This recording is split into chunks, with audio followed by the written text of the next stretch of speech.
Okay. So, we headed back to camp after fighting the displacer beasts, and the barrier was up around the town hall. Um, as we approached, Kara was trying to remain calm, and the townsfolk were glad that we were back. We discovered that whatever was out there, the creature eats brain matter. Um, Friedrich explained what we saw in the orchard. Golmek thought that mind flayers were extinct, and that attacks have been happening in the evening. Um, Golmek thinks the town center is next, but and also Oriana hasn't had any more outbursts. Then Golmek gave us a really cool dinner that gave us some cool buffs, and Professor Friedrich hid some food. And then we all went to bed, and then Velphie had a really awesome dream about how like her mom was saying that there was something out there, something's not right.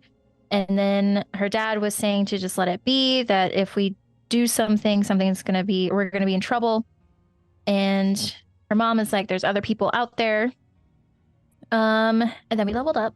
Then we woke up and we decided to go to the orchard where Kara asked if she should come with us, and we have her come with us. We find a dead body that was like all smashed up to pieces. And then found the pin on them.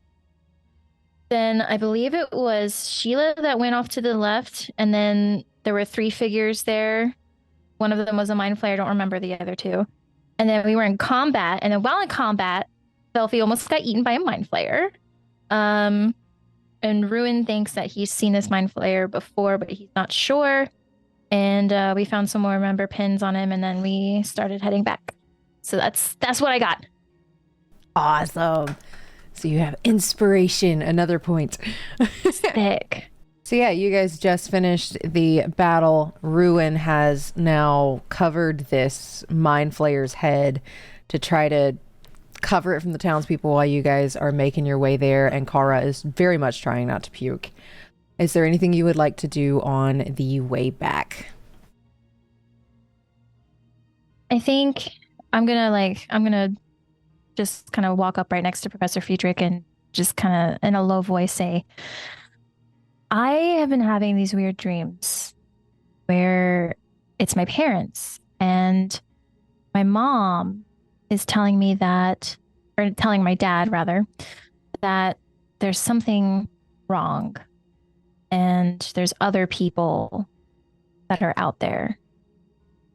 And my father keeps telling her to leave it alone, but she's kind of adamant about it. And I don't know if it's like it's like a memory, but it's also hazy like a dream. So I don't really know what it means. Dreams are very strange. They're beyond the physical that I've studied. Do you, They do make me curious. Do you remember these times in your life? How old you were? Was it long ago or more recent? There was one where I was very young, be like 5 or 6. I got caught that time. And the other one, I believe I was a bit older. Not entirely sure how old I was, but I don't know, they feel so real. They may be real. They may be memories, as you said, potentially. They talked about other people, like outside of Sydonea or That's someone they knew. that's what it makes me it seem like. It seems that there are people outside of Sydonea that my mother knew about, and I'm assuming she wanted to figure out why they were there, or how to protect them, or how they got out, or how they're I don't know. It's all in like tiny pieces. Yeah, dreams do that. It's hard to tell It's hard to put things in sequence to know when they happened, if they happened. We did meet our that little gnomish fellow, Gibby, Did, I believe, who did know my mom. who did know your mother. And for all intents and purposes, he is outside of Sydonea, living on his own. Yeah, but she kept saying more. There's more, like more people out there, which there are others out there. Others. Remind me, I hate to bring up a sore subject, but how long ago did your parents fall?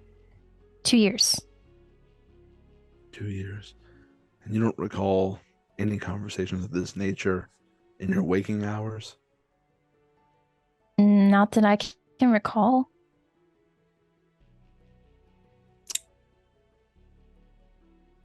It makes me uneasy because it's, I don't know, with the disappearance of Vana and with the notes that we're finding from Arlo, it has me thinking that there's something wrong here in Sydonea. Something isn't working right. Yeah, no, it's very odd. Are y'all trying to keep this quiet? I would match Velphie's tone. Yeah, so I walked up to him kind of, in a low voice. I'm not whispering, but it's a quiet voice. I really need you to roll me a stealth check if you're trying to be kind of quiet about it. Okie I'll dokie. follow your lead. If you're rolling, I'll roll. I got a 6. 16. When you say Vana's disappearance, Kara's head's gonna shoot to you. What do you mean, Vana's disappearance? Well, so Vana was our contact at the headquarters, where we would get our assignments. And she got replaced while we were out on an assignment, and we're not quite sure what happened to her. That's literally all the information that I have. Quite abruptly, and we haven't been able to reestablish contact with her. Do you think she's safe?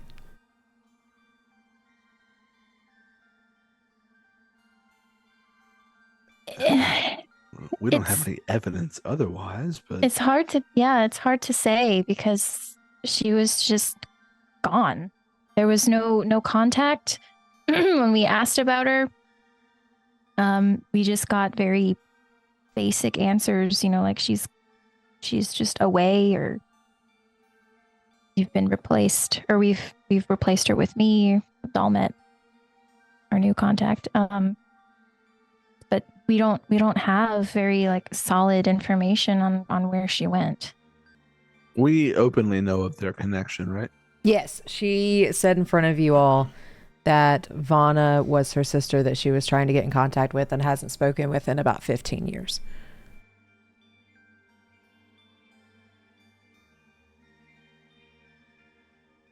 Specifically because Vana wanted to make a difference. Right. So that's the news on Vana. She could be okay. I mean, the Order,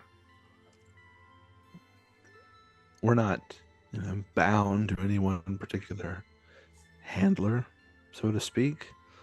She's not the first one I've worked with, and obviously not the last now, so. It's quite possible she got reassigned.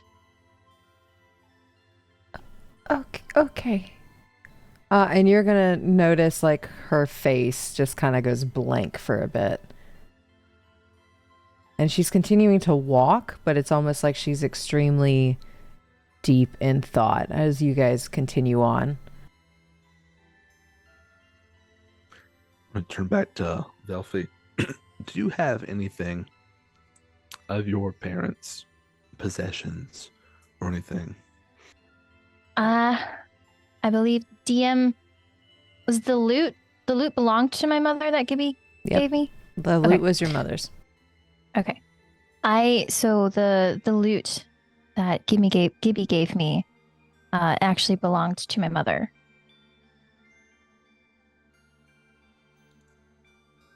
Okay. Any journals, diaries, letters, anything like that? Honestly, I haven't been back home since they died. So I haven't rummaged around to see what I could find. It's been really hard dealing with their death. So I just, buried myself in my studies and just tried to start moving on because, you know, without powerful magic, I think I can't bring them back. No, that's understandable, and sometimes you learn more about someone after their life ends than when you knew them, particularly depending on how long you knew them. I barely knew any of my family, given how young I was, but I've tried to learn what I can after the fact. Maybe one day, maybe the dream is your sign to take that leap and sort of do that difficult thing and look into whatever remains of your memories of them, your possessions, your old home. You might be right. I think it might be time for me to confront that. I don't know much about dreams, but sometimes they signal something that is undone or sort of bothering you in some way. When I'm really close to kind of figuring out like a new theorem or something, I'll dream, and I feel like it's sort of unfinished business I have to attend to.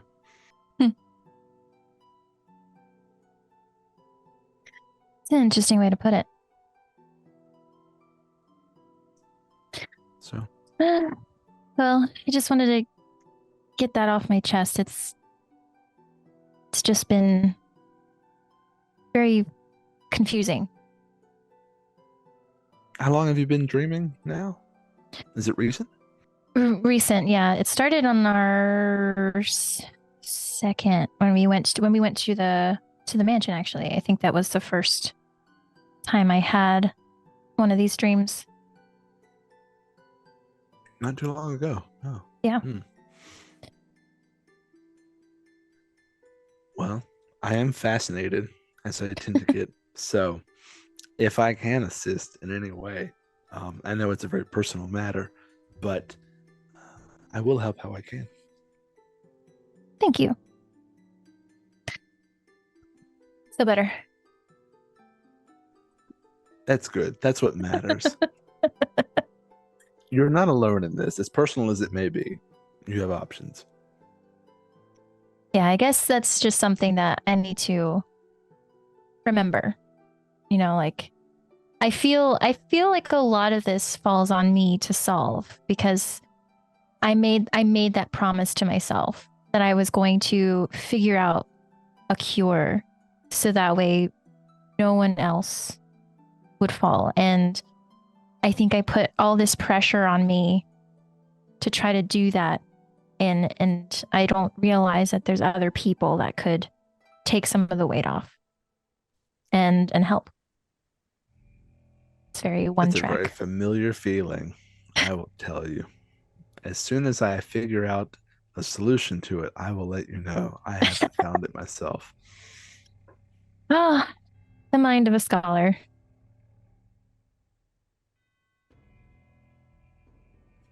Yeah. What does Carl look like right now?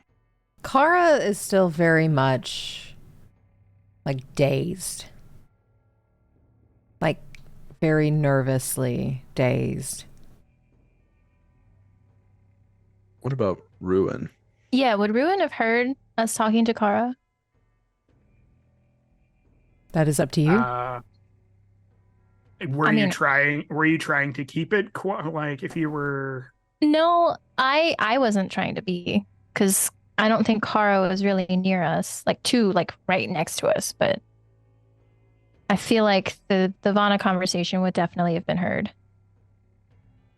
I feel like Ruin is kind of off in his own little world, so I'm gonna do a perception check to just even see if I feel like I heard anything, because I'm kind of. And Velphie rolled a 6, right? Yes. Okay. That's a 19 on the die, so I definitely heard, but I don't think it looks like it registers. Ruin in your head.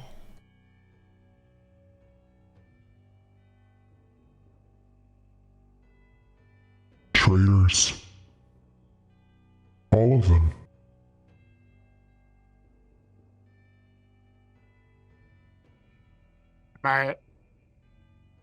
In my head, I'm gonna like look over at my party members and them. You're gonna feel a like tug that's gonna kind of bring your head around to where Kara is.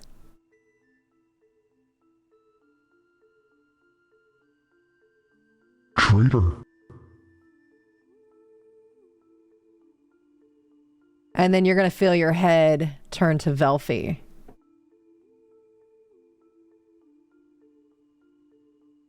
The people she mentions aren't quite different.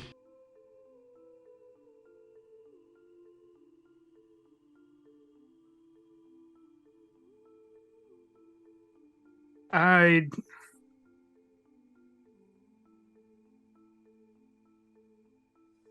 don't know what I would. I don't know what I would do with that information.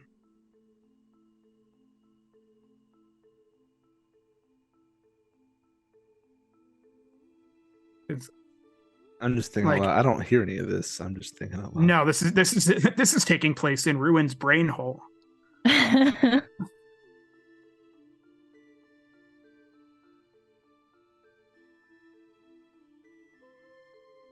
Yeah, I feel like Ruin is just kind of questioning a lot of things right now. And still, like when the tug like tries to pull my head towards Velphie, I'm like not able to fully look in her direction. Give me a wisdom check to see if you can pull away from it trying to tell you where to look. Wisdom. Is it a save or We can do a just save. Wisdom? Okay. That's a 15 on the die. It would be a 20 if it's a save. Yeah. It would be we'll say 16 if it's not. when like you feel your patron trying to move your head towards Velphie, you're able to like slow. It's like a very heavy, almost like your neck is whiplash, trying to bring it back to look wherever you need to look.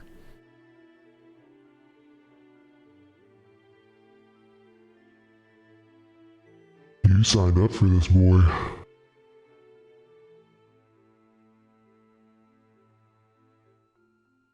And then it's gonna go deathly silent.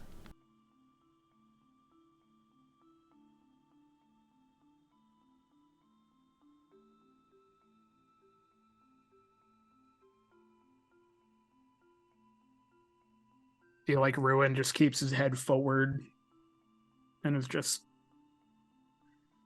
I feel like the stone has come out and he's kind of just like sitting there, flipping it in his hand, and so many different thoughts are going through his head. I almost got my party member killed. That was my fault. This power is supposed to help me or help, and my friend almost died. Like, she almost died, it was your fault. And I think he's like going back into like what little memory he's got before coming to the order.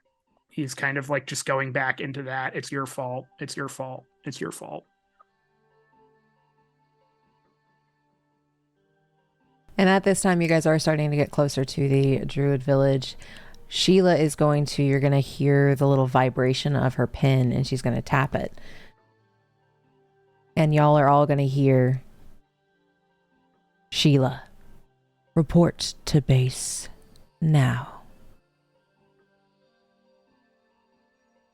And she's going to just kind of nod. Well, I guess it's time for me to go. I hope to see you all again. But you know, dickhead over here is telling me I gotta go back home, so I'm gonna go grab Jericho and head out. Well, y'all be safe, okay? Bye, Sheila. Bye. Will you have a way of letting us know you've made it? Well, I guess if you ask about me at the, you know, where we get our missions and they haven't said that my records have been deleted, then I made it home safe.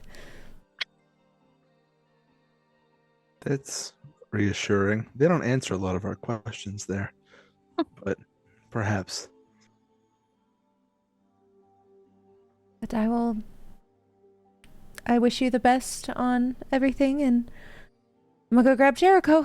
And Sheila is going to leave the circle, go grab Jericho very quickly because she's running out of daylight, and heads out.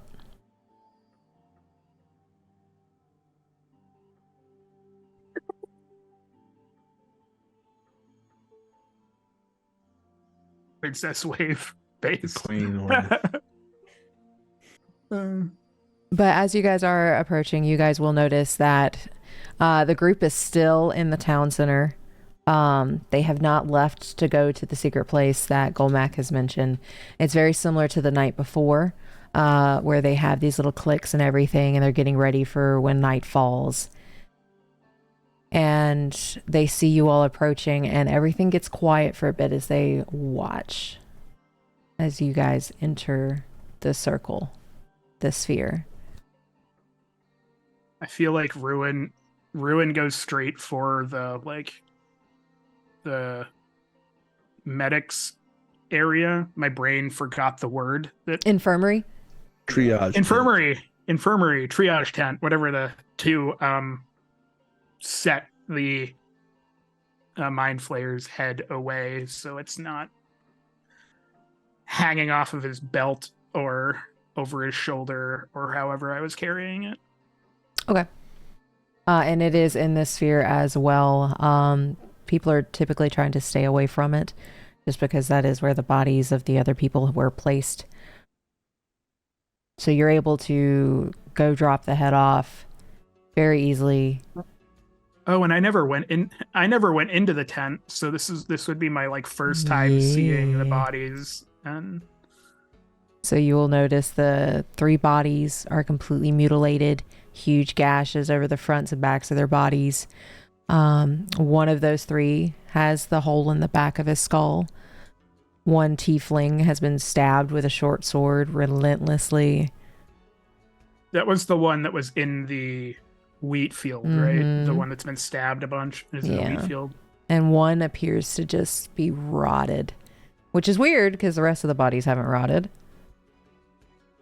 But one just seems like it rotted. It just... Best way to describe it. Would I be able to do just like a quick, I guess, investigation check of the one that's been stabbed to see if I could kind of know what size of weapon it was, if it was a dagger, if it was a sword, just kind of a go for it. General. Nope. That was a 2. Yeah, you know that this is some kind of stab wound, and it looks like a short sword, but that's about all you can get from the ones that are, the one that's been just stabbed repeatedly. But you don't know if this was like a very good swordsman or if this was just some kind of beast that got a stabby thing. So I would just kind of find a place to set the mind flayer's head, keeping it covered, but just kind of find a place off in a corner, I guess, to, if there's a table that it could be set on or something to... Yeah, there's like a little area that almost looks kind of like an office that has a little curtain covering it. This looks like it could be Kara's office type thing. And there's like a seat and then like a little desk that's open. The desk has like a bunch of papers and all on it, but the seat and like a little nightstand type thing is over in the corner that you could put it on.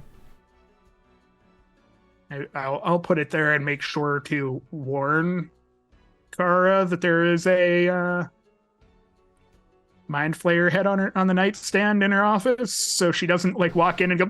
Yeah, so she doesn't just completely lose it.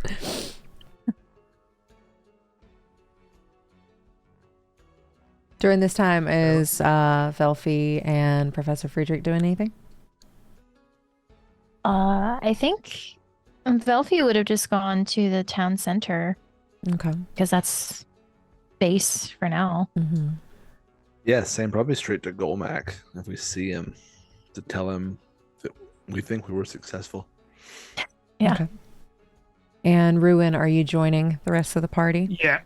After I put the head away, I would make my way to the town center. Okay.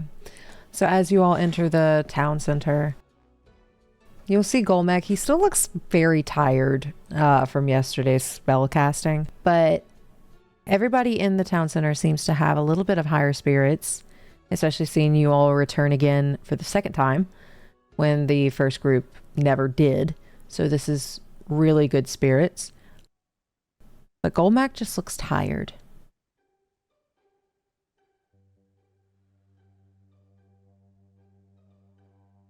Golmac, how goes it here? Oh, you're back. How did it go? Everything here is better. Oriana is fine. She isn't tied up in the kitchen anymore. But she is sleeping. She's actually over and he's just gonna point over in the corner in like a little bedroll where she is, like you see this woman just cuddled up. So she's more like herself. As close as... She's not like she was when she came out of her daze. She just kept screaming for Mog. So she has no memory of any of it. You asked her if she has memory? I did. So especially since she's the one that brought Mog home. She doesn't remember any of that. So, all this sort of aligns. We think we were successful. We dispatched a mind flayer, which would have that type of effect on Oriana. Sheila was called back to Sydonea. She did not fall, so we didn't lose anyone out there. That's good. It's with her being back to normal. It seems like everything was successful out there. So we have at least one side of the field taken care of, the Druid farm taken care of.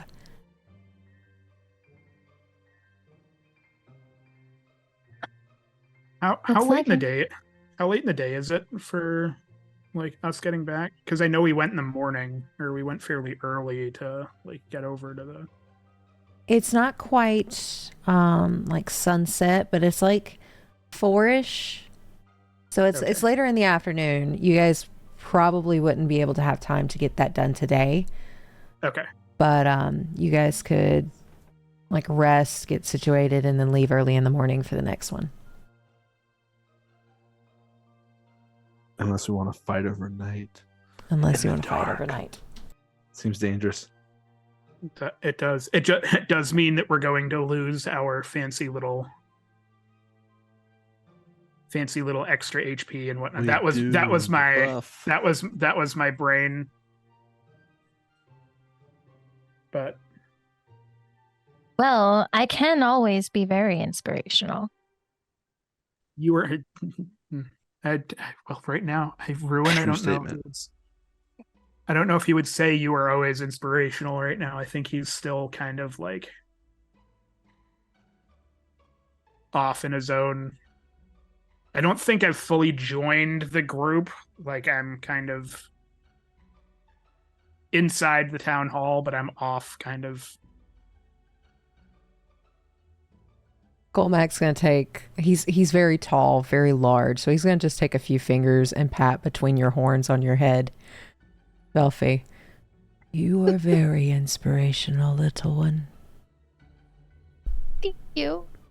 You are very welcome.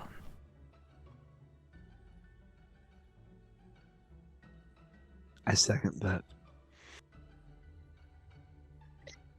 Thanks. I mean, someone's got to be during these trying times. Don't let that light fade.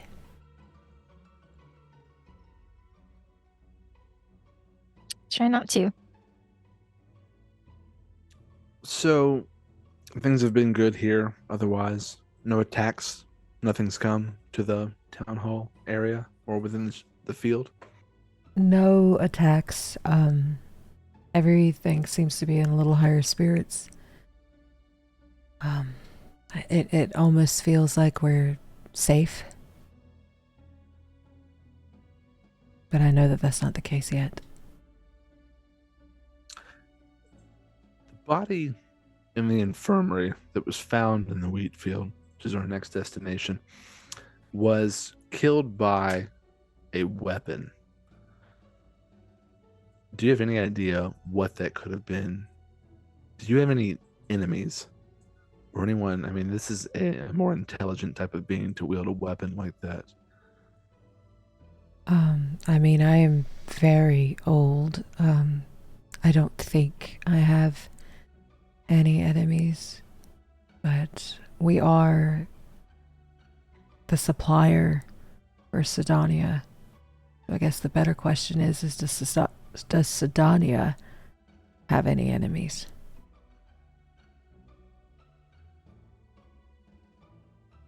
I think the very nature of our order implies that Sydonea has a lot of enemies. What about tensions among people here? Druids have been like very close knit. We haven't had any fusses or arguments or any misdemeanors between the druids. Okay. Stabbing someone that many times, it's not just an assassination. There's something else tied up in that. Emotion, rage, something. Question. Yeah. So the body that was stabbed, Mm-hmm. did we find out if there's like family or anything? All you know about that person is that they are a tiefling. Okay.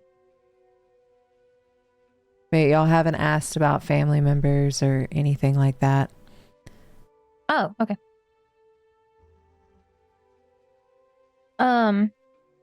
Well, with that body that was stabbed, did they who did they hang out with? They were closest to our little sunshine over there. And she's going to point, or he's going to point to the yellow tiefling that has brown horns, brown hair, looks very much like a sunflower.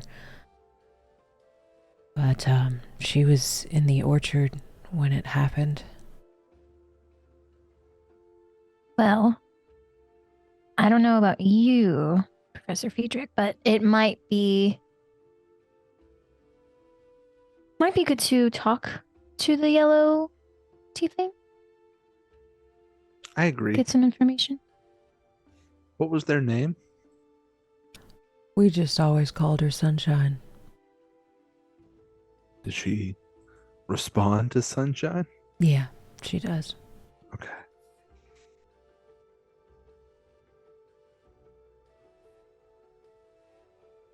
Yeah, I think we should speak with Sunshine to find out what she may know. I don't know. I mean, you could see. Obviously, Mind Flayer's intelligent and sentient. But to stab someone that many times, and I'm assuming we know it was like a lot of times, from what we can tell. Yeah, this looks like it. The body looked pretty brutal. So it's not an assassination. It's not a quick off or something like that. It seems to be very much what would be the word? A crime of passion. Yeah, there must have been a decent amount of time for that to happen. For someone to be gone. True. So y'all are thinking that a person did this? It's an option. Do I need to lock down the town center? I haven't heard anything of like assassinations or crime like that since before the virus. When he says that, I'm just going to gaze out across the crowd that I can see, similar to how I did a session or two ago, and see if anyone looks just uncomfortable, odd, on edge. Give me a perception check. Yeah. Ruen does. Anyone not in our party that I have a vague idea of why they may feel that way. Doesn't matter. What does a 7 get me? Everybody, they look like they're in a little higher spirits than they were yesterday.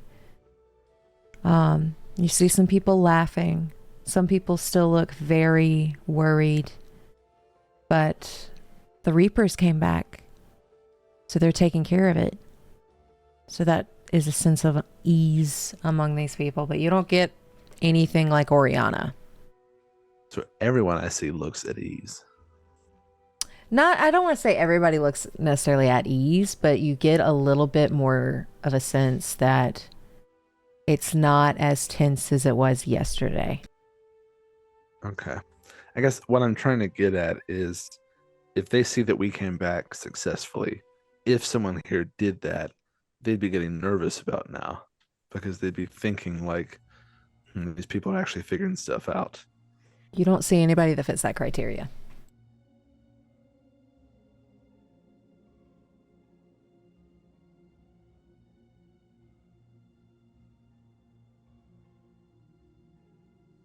I think as far as locking down the town hall, I don't know if we want to cause any more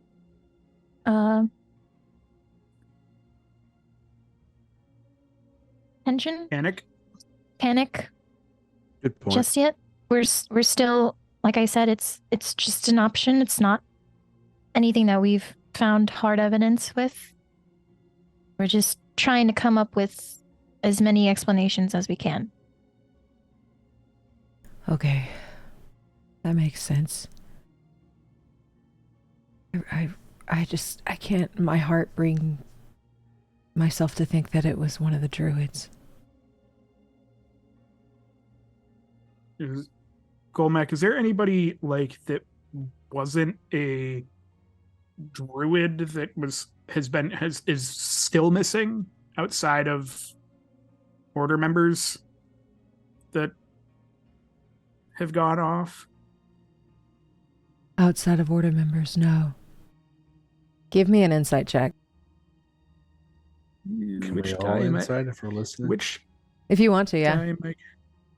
Which die am I going to use? That is insight. What is my insight?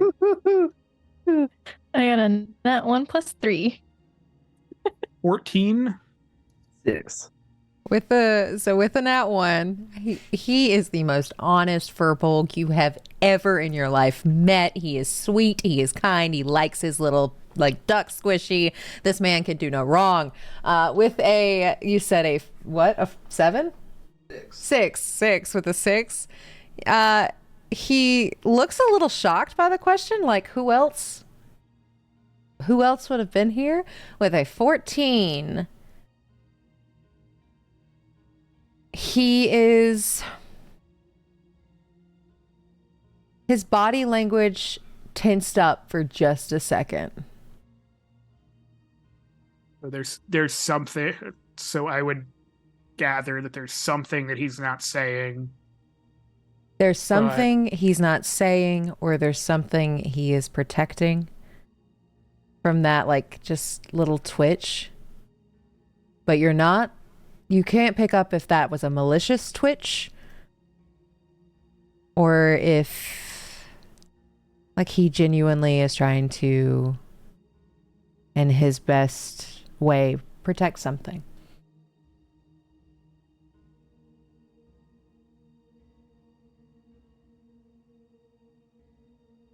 I'm not gonna pry any further just because I don't want to add to the already extremely stressful situation.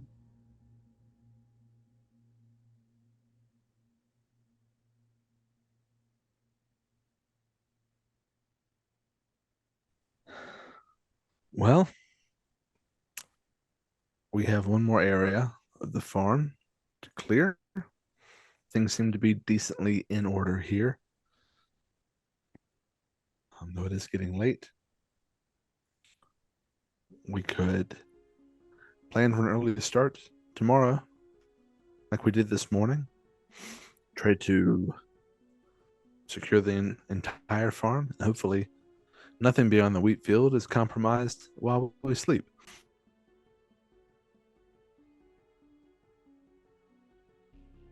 That sounds great. So tentatively, druids could start looking back at going into the orchard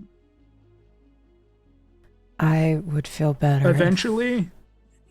if we got the issue in the wheat field taken care of before we send them back out. That's fair. Where is Kara? Where did she go? Give me a perception check to see if you see her. And anybody who wants to look for her. Oh shoot! 14. I forgot. I said I was going to tell her that. 20. Wait, perception. Yep. 23. Dirty 20. Okay. So with a 14, there's a lot of people in here. You can't quite catch a glimpse of her. With a dirty 20 and a 20, you said 24?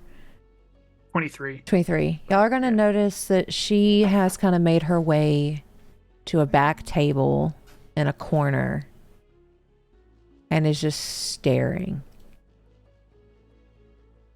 Like the news of Vanna's disappearance hit hard.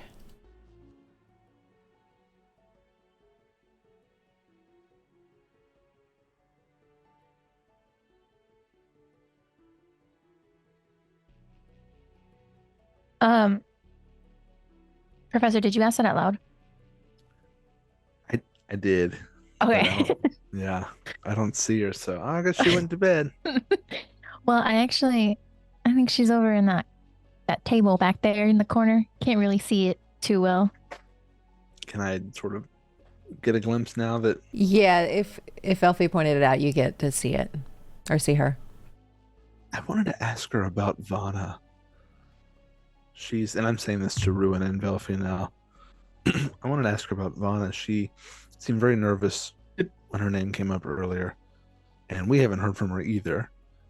And we don't know the last time they were in contact. Probably much longer ago than we last spoke to her. But it's odd there's a tie there. No, I heard the conversation, but would I have seen Kara's reaction. I know that she said that Vana is her sister, I will say you didn't quite see but like her face fall since you were specifically looking like straight, yeah, but since your patron did cause your head to turn after this conversation, you can assume that that's that what is she's causing okay. it. Yeah.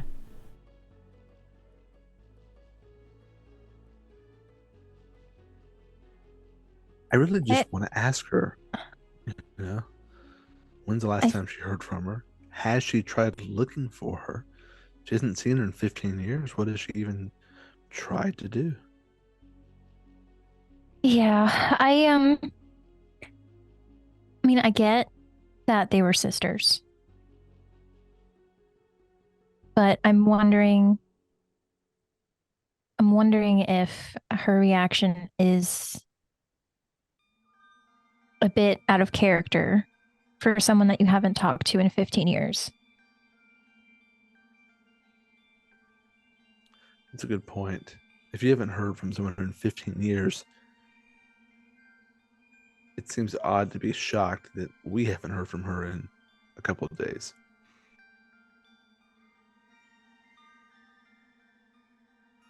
But you know my feelings towards Vana.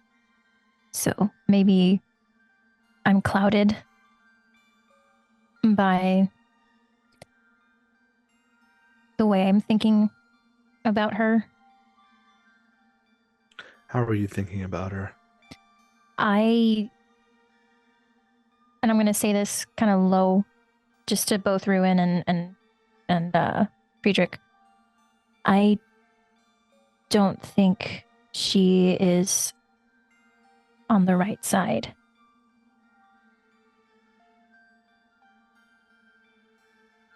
Or was, because we don't know.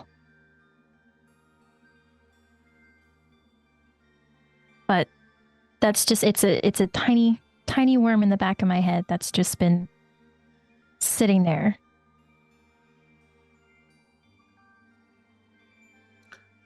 No, I, I could see why, based on how she spoke to us, how tight-lipped she was. Dolmet's worse, in my opinion, but they're very similar in that regard. I feel like Ruen would kind of absentmindedly say, "Sometimes I don't feel like there is a right side."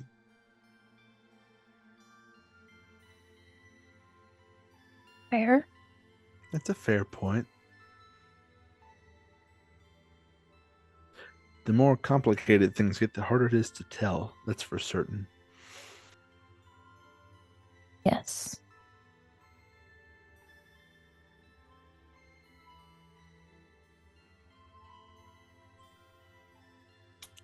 Well, do you want to talk to Kara now? Or I want to ask her, but I don't know. I don't know what sort of state she's in. It's been a long day. well, she does seem pretty shocked.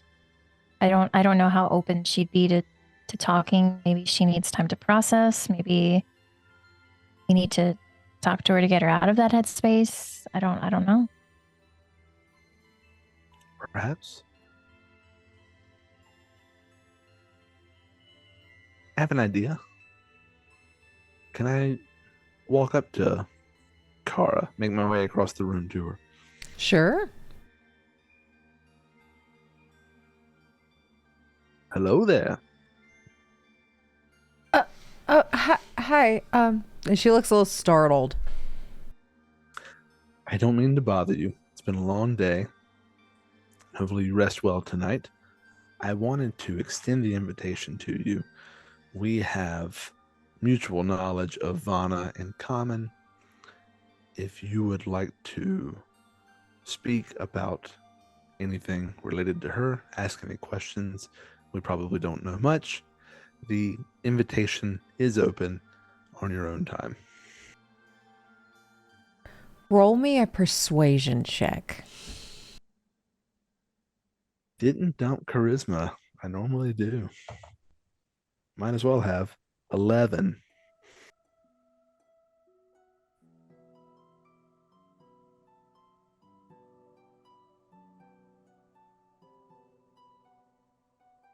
What is your intention behind this question? I'm curious about what happened to Vana and why she just seemingly disappeared against her will, as far as we can tell.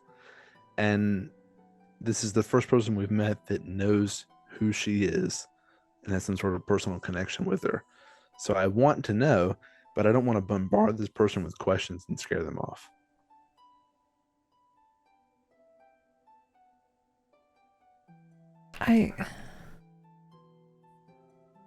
It's just hard to... You always think you have time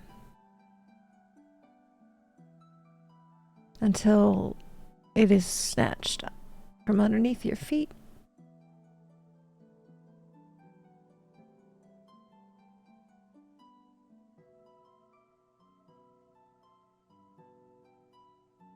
What do you want to know about her?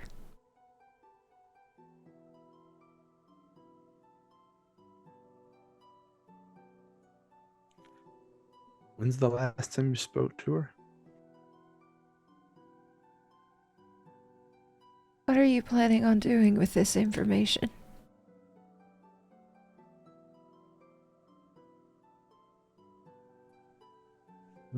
I don't know.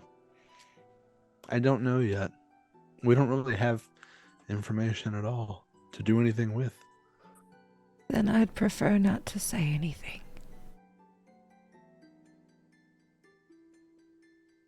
And that is your prerogative. Thank you for checking in on me. If you ever wish to, the invitation remains open.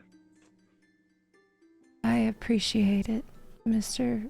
Elder, but... Elder, It's you're fine, old. You're shaken up. The Elder Edler. The Elder Edler. But just for future reference, if you want information but you have no idea what you're going to do with it, people might not be likely to give you the information you're looking for.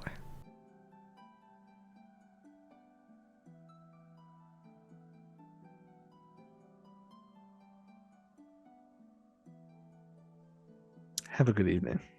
You too.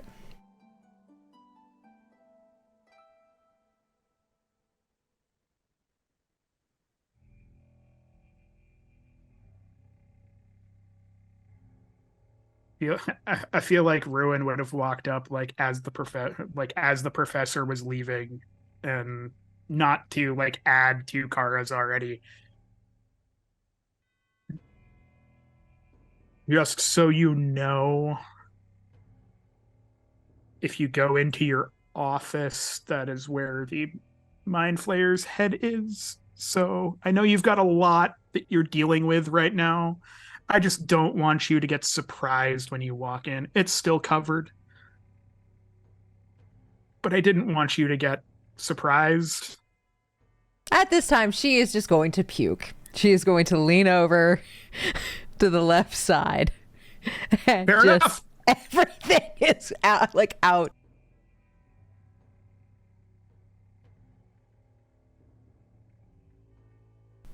If you'll excuse me. She's just going to get up and leave. It's like, I'm going to... Yep. Well, Do I see her puke? I'm walking off. You- So maybe You not. would hear it. I don't have prestidigitation. or Yeah, anything. so a few other people are going to notice that she did not feel very well and cast prestidigitation to clean the area. And they're just kind of looking at you, Ruen. It's been a long day. And, I mean, Ruen is still, like, fairly covered in, like, gore at this point, I would think. Because I never cleaned myself up. So I just kind of go, Yeah, you're filthy. And like they're gonna cast prestidigitation on you as well. Yeah, clean you up, and then they're gonna look over at Velphie and Friedrich. Velphie's got a slobbery head. yeah, covered in Mind flayer goop. Oh, dearie. And they're just going to cast prestidigitation on you two as well. Can can I have at least like taken some of the mind before they prestidigitation me, like gotten some of the mind flayer goop and just kind of put it in a vial just so we've got as much stuff to take back as we can. Yeah, we can do that. Smart. Good job, Ruen. Save the goop. Always save the goop. Always save. I figure if anybody would want the goop, the professor would want the goop. Oh, I love goop. He's a goopy boy. If y'all need cleaning again, y'all just come to me. That You got it. yeah. Thanks. Yeah. This is the cleanest I've been in ages. That is very concerning. He's just gonna leave. I mean, But with having your conversation with Kara, what else do you guys want to do for the rest of your evening?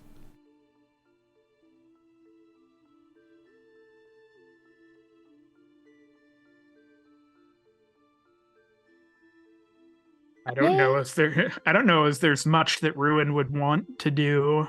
Like, I feel like I'm just slumping over maybe at the table that Kara has left. Just kind of sitting down at the table. Professor, you walked away from that table? I think I was, sort of walking away back into the crowd, and then I heard the puke, and then I got cleaned up. So I guess I'm sort of just hanging around in the area. So I'm going to walk and ask you to meet me at the table where Ruen is. And I'm going to say, should we... Well, first let me ask this. What is our plan for tomorrow?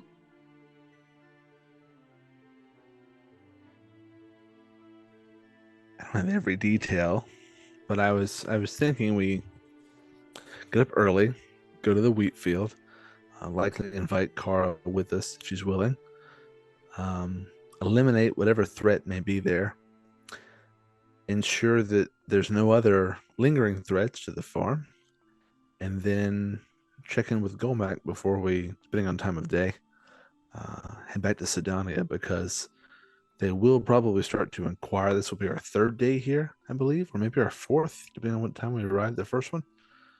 I feel like we arrived late. I think this is our third. We had one day outside. One day So outside. we're currently on our third, so You're tomorrow on will be our day. fourth. Third, okay. But we did get extra days of rations, and I don't know if they'd always expect everybody to be back on time.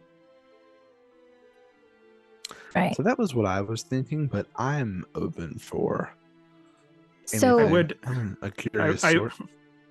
I would very lowly, like, trying to keep it just but at the table, say that I feel like Golmac might know more than he's letting on about if there is anybody that's not part of the Druid Grove that's missing. When we were talking to him, he just kind of seemed like there's something. I don't want to assume that he's lying to us, but maybe he's worried that we're going to hurt somebody, or there's somebody that he doesn't want everyone to know about.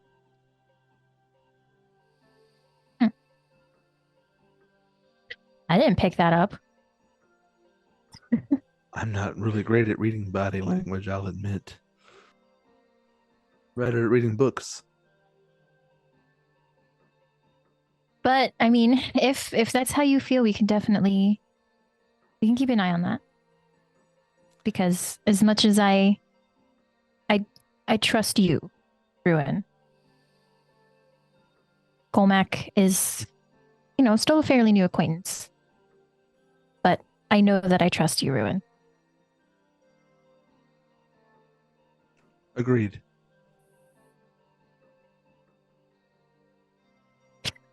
So that brings me to my second point. Do we, before we head out, maybe tonight, I know we're a little tired, or if we want to do this in the morning, should we question Sunshine about the body to get a bit more information on that?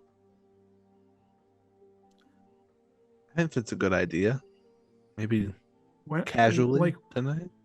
what sort of information do you feel like we would get? Like, we know that they've been stabbed.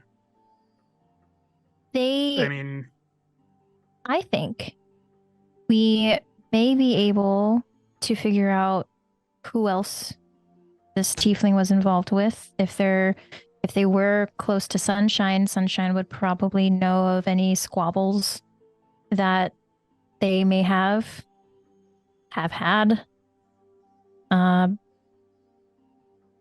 Plus, maybe we might gather some more information about the wheat field. I know that we gathered as much as we could before. Question. Yeah. What's that? Does Sunshine also work in the wheat fields? Sunshine was in the orchard. Oh, yes, that's right. Okay. I know that Sunshine wasn't there when it happened, but it's possible that Sunshine may have some additional information on this body.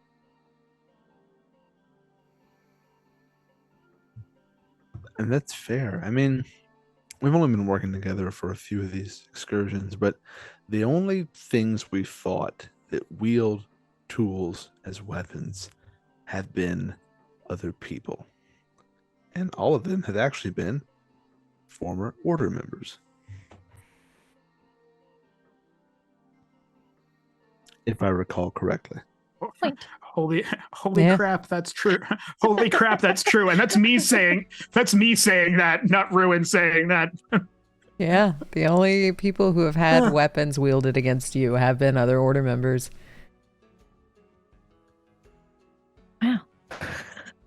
That could be coincidence that they were Order members, but they were certainly not beasts or monsters like we normally would see out here in the wilds.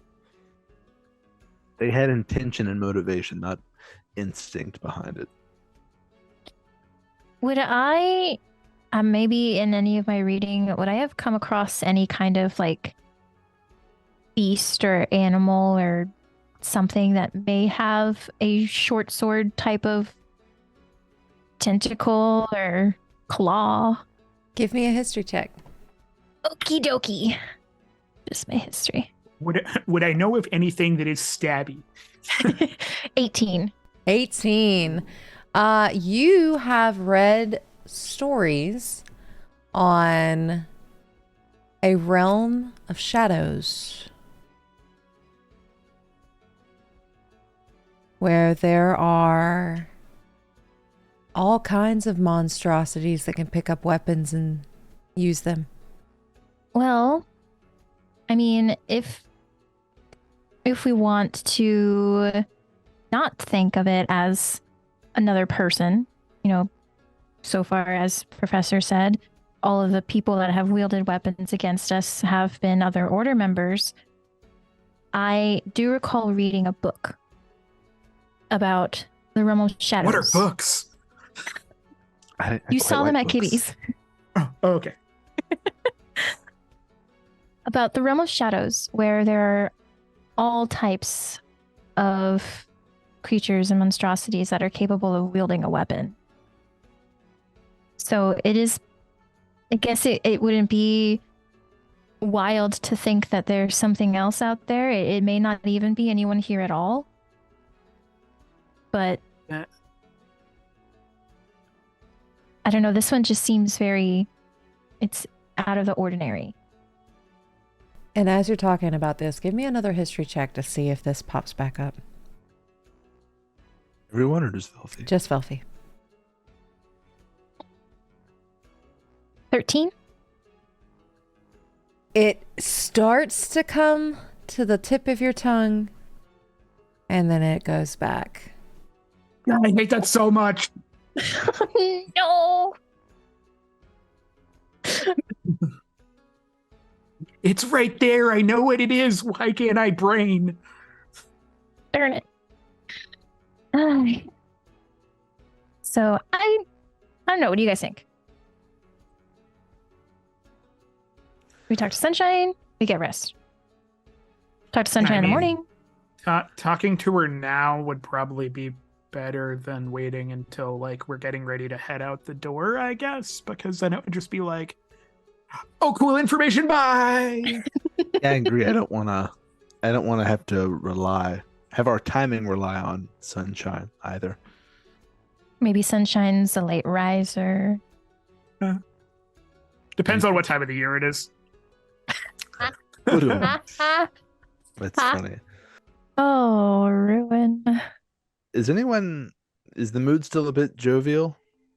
Or Yeah, so besides Kara and like the kind of shock that some of them saw that Kara like got sick the way she did, it's still pretty, I don't want to say jovial, but the tension's not as bad as it was the night before. It's not full of dread. Oriana is asleep. She is curled up on the opposite side of the room. Okay. So does she appear asleep? Could I like look, kind of look, not trying to like invade her space while she's laying there, but Give me a perception check, please. just watch her sleep, but not in a creepy way. yeah. 15. She's got her back turned towards you. So you see the shoulders though, and it doesn't seem like normal breathing. It seems like her shoulders are shaking as if she's crying.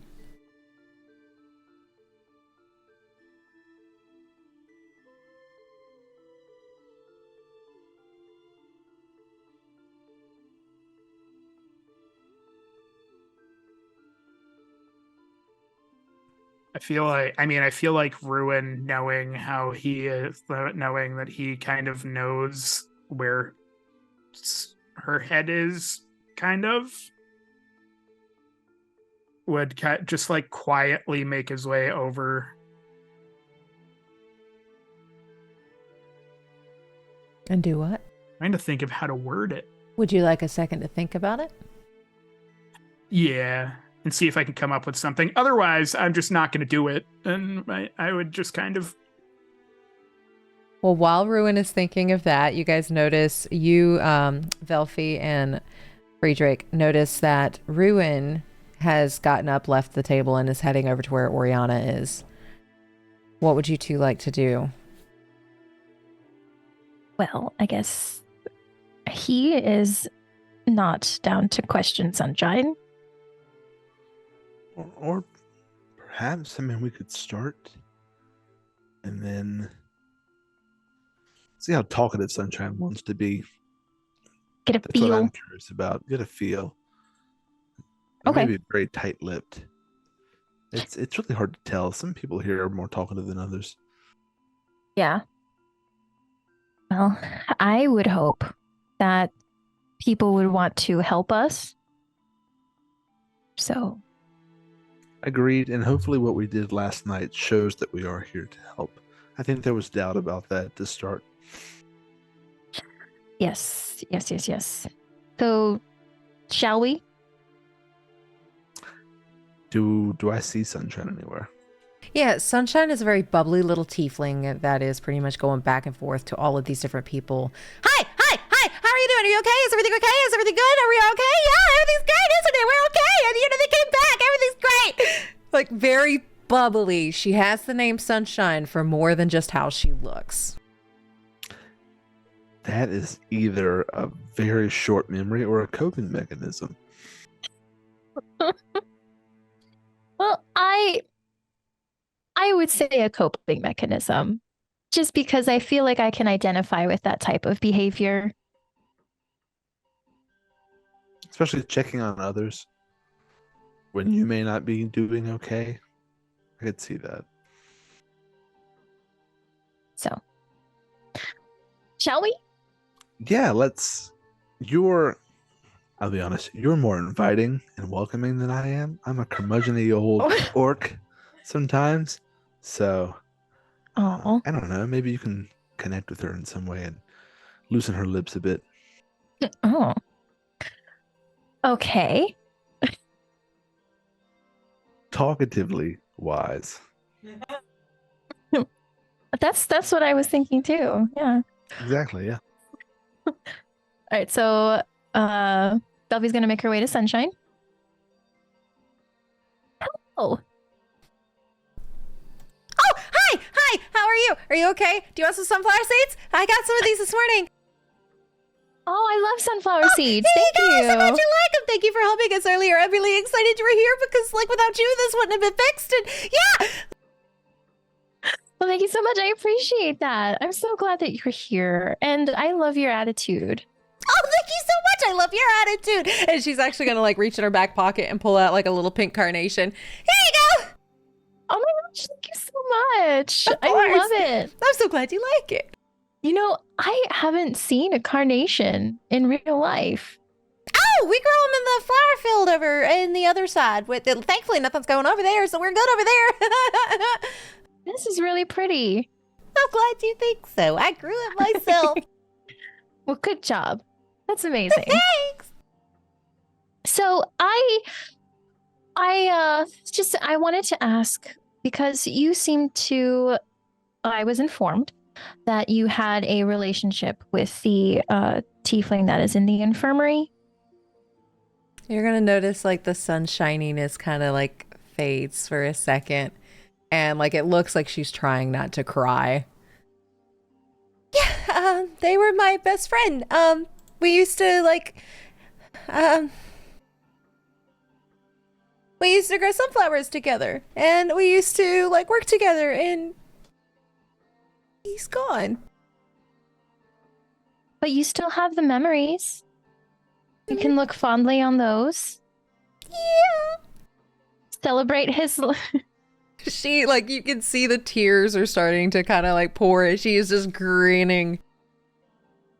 It's like about some of these cultures I've read about where they celebrate the life of a person, you know, after they've left this life. And focus on the good stuff. You know, remember their laugh and remember all the good times you had growing your sunflowers and just having your laughs with each other, sharing meals, and you know, gotta think about the positive things. And like for just a second, it looks like a sunflower that just wilts before it just kind of comes back, almost like how some flowers, like their petals kind of come in when they're a little nervous. That's the vibe you get from her. I would rather have him. But anyway, I'm just bringing down everything. Is there anything I can do for you? Talking about feelings is really good. It's hard. It is really hard when you lose somebody. I lost my parents a couple years ago, and I'm going to be honest with you. I haven't really dealt with their loss yet. I put up a front that I'm super like bubbly and happy and I want to be this light in the darkness. But it's hard. It's a hard facade to keep up when you're fighting all of these emotions inside. She's gonna nod. Yeah.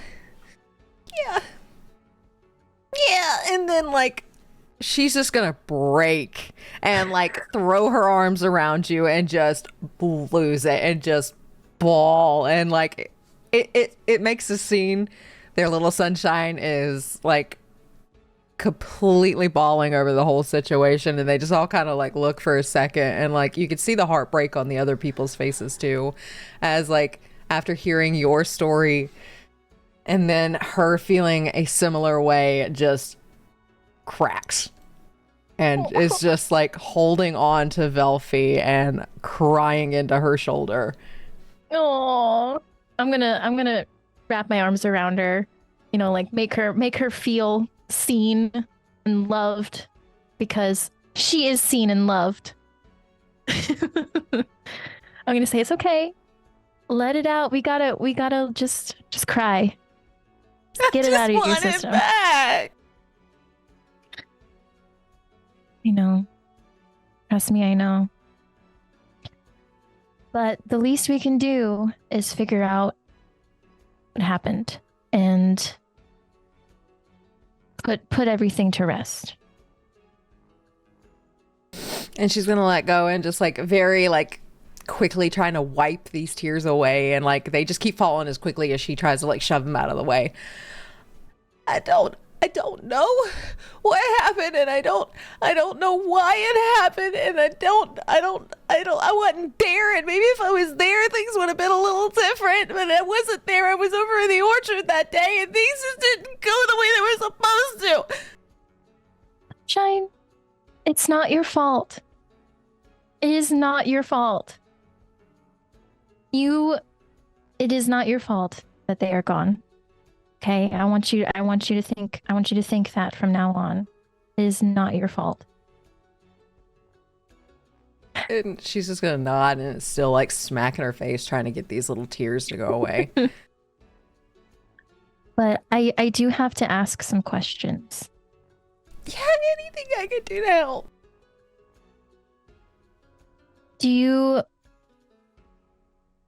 Question. Yeah.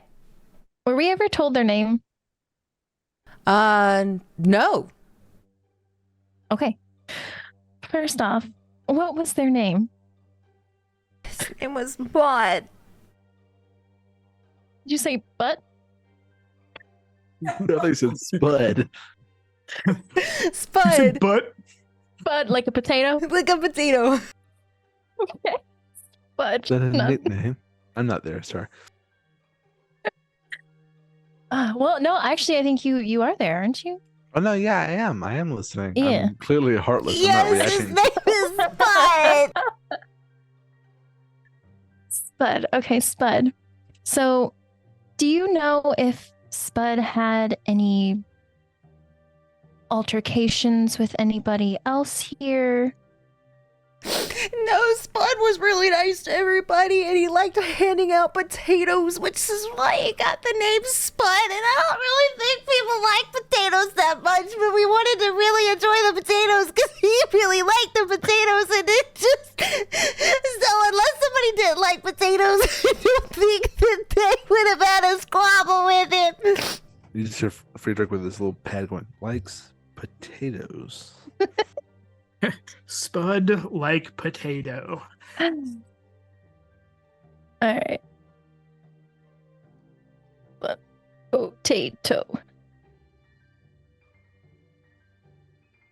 Okay. Okay, so as far as you know, no hard feelings towards anybody, no one. Not that Just I know all of. around. Okay. Did they mention anything before going to work that day? It was just a They normal seem- work day. Normal work day? Okay. Do you know who else was working the wheat fields that day? I think Olson. Olson. He's the old man that spoke after I did on the very first day you guys came in. Oh, yes. All right, Olson. Okay. Were Olson and Buds? Yeah, they were spuddy buddies. Okay, so they were relatively close. You know, they Not ate as close potatoes as together. we were, but yeah, they just shared a lot of potatoes and they just really seemed to get along, and I don't really know what happened when he was over there. Okay. So I'm gonna share a look with the professor. It's kind of like a, like we should talk to him type of look. Like Clock that, yeah. sick. So, do you have any other questions, Professor? sorry. I didn't say hi to you. And she's like still crying her eyes out, and she's gonna pull out a little sunflower seed packet. Do you want some sunflower seeds too? Yes, thank you. And I'll just pocket them as a gesture of goodwill. I'm sorry for your loss. We want to find out what happened to Spud and who did it and why, and make sure they can't do it to anyone else. So we just need all the information we can get that helps us do those things. I think I've offered everything that I have. Thank you for that. And Velphie's gonna pull her into a hug, nice and tight. And she's gonna say, if you want to sleep next to me tonight, that is absolutely okay. Okay. And she is just going to bawl into your shirt, like not the like cutesy cry, like the whole like snot, like the whole thing. Ugh. It's just a day of getting covered in bile. Covered in goop. You know, I'm I'm gonna used to it collect at some this point. tiefling snot for my Your studies. But she is just weeping. Oh. And while this is happening, Ruen, what would you like to do? I feel like Ruin's gonna go sit down next to Oriana, not like immediately, and just kind of see if she is actually awake. You can tell. Like, I'm sitting so like I can see her face now, not like. You can tell she's awake from where you're sitting, and she's gonna like almost like feel a presence, and her eyes are just gonna very like softly like roll to yours, and she's just gonna stare, like waiting if you have something to say to her or not.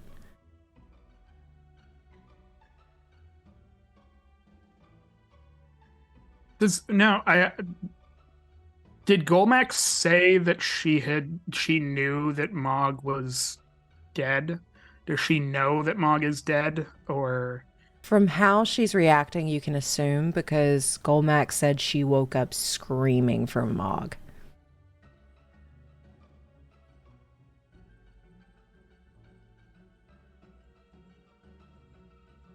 I feel like Ruen. I'm not directly asking her a question, but I'm gonna like say they take so much from you. And she's just gonna very quietly nod. I didn't ken what happened. I would never wish this on anyone.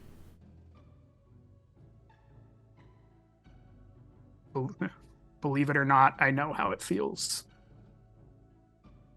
Then I am terribly sorry. If it's any consolation, we got it. Thank you. I hope you made it suffer.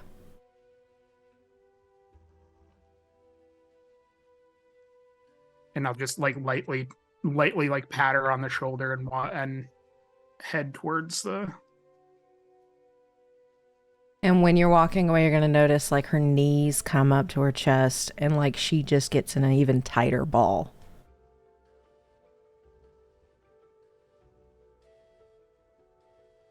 Did I like I don't expect that I heard everything that was going on, but if we're in like a town center thing, You I heard lots of everything Sunshine was saying. Okay. Yeah, she was not quiet. And you would see her bawling into Velphie's chest and shoulder, and like completely doing the and like the like sniffles and everything, like the full on weep.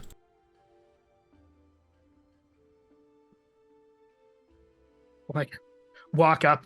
I'll like walk up and rejoin everybody, and for the first time look at Velphie, be like, "What did you do?" We're trauma bonding. Trauma bonding.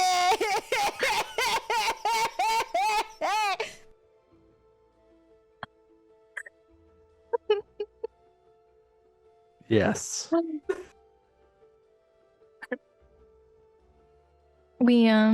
I made a new friend. This is I- Sunshine. I It ca- haven't got to do you want these sunflower seeds, Sam? I- She's just gonna pull out this I little don't- sunflower seed packet and try to hand She's it like, to you. all I hear is, and I'm just like, yeah, thank you.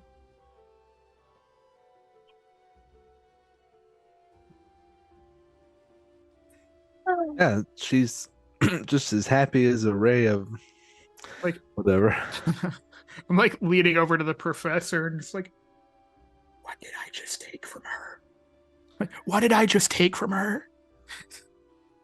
Some type of seed. I haven't eaten it yet. I'm assuming you eat it. I don't know. If you guys would like to do an investigation check to see exactly what she handed you, you're more than welcome to. Do we know what sunflower seeds are? You guys probably would not have had any. Ooh, can I see if I read about him? Yeah. Investigation.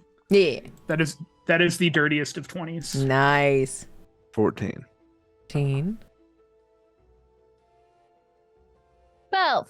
12. So yeah, you all would know, like Velphie from your reading, Professor Friedrich from, and Ruen from just looking at it. It used to be a common practice to roast sunflower seeds. So if you grew sunflowers, you could collect them, you would roast them, you'd put spices and seasonings on them. So these just look like roasted little sunflower seeds with maybe like some salt and some other little spices she could grow in her own little garden. Like, Yum. I like look at a few and eat them and hope I'm not dead. Same. And I'm just going to crunch into them because I don't know how you're supposed to eat these. As you guys like chomp into a few of them, these have been baked with Sunshine's love and care. So you guys get a D4 to add to a roll for the next 24 hours. Even if we swallow the shells. Even if you swallow They're the shell. very crunchy. Oh, you're supposed to like take the shell off and eat it on the inside. Velphie's Had a gonna shell. That makes a lot more sense. Velphie's gonna take some and crack it open. So Have some. I heard them say that, or I heard Sunshine say something about Olsen and Spud were Spuddy buddies. I don't know what a Spuddy buddy is. Spuddy Buddy is better than Tater But- Mater. A Spuddy Buddy is anybody that was friends with Spud. Oh, okay. So I think I would, while Velphie is handling Sunshine, go like, do I see Olsen anywhere? Olsen's in here. He is not really like against any corners or anything. He's kind of in the center of the room.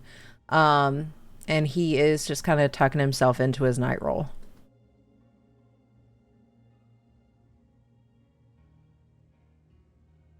Like, I guess I would do. Should I go over and talk to him while you're? Yeah, I'm gonna Doing stay this? with Sunshine and Okay. keep her some company.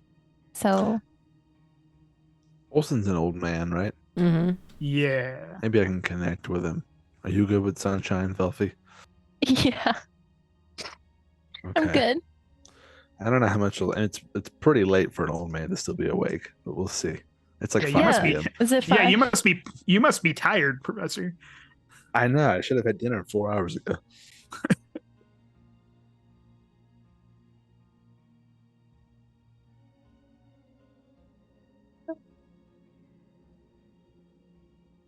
Sorry, I dropped my die. Yes, Make maybe our we way- can yeah. learn a bit more. Make from our him. way over to Olsen.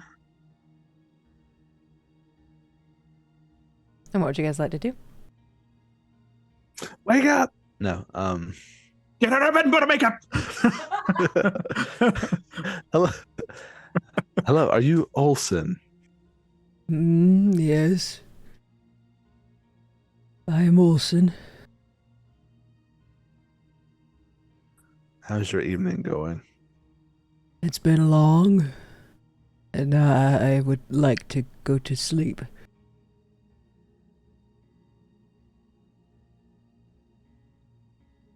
I understand that. We won't be much in your way. You look like you could go to sleep too.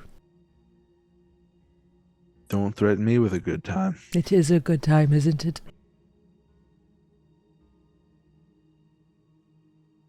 So, Ruen? I'm sure you heard all of that, and I kind of point over my shoulder at Oh, little sunshine. Sunshine. She is one of the sweetest. How well did you know her friend? You mean Spud? Yeah, we hear that you are Spuddy buddies. I have no idea why he came up with that term when he did. Anybody that's a friend of Spud is a Spuddy buddy. He was a kid. Do you know if he had any, like, anybody that would want to hurt somebody like Spud who we don't know? He's gonna look like he's like really searching for a second before like his face kind of comes back to. No. Those two are typically the sweetest in the druid area. I have no idea why anybody would want to hurt the kids. Now, out of conversation question, does Sunshine look like she is like one of the younger people in the Grove? Like, she looks to be very close to Velphie's age. Okay.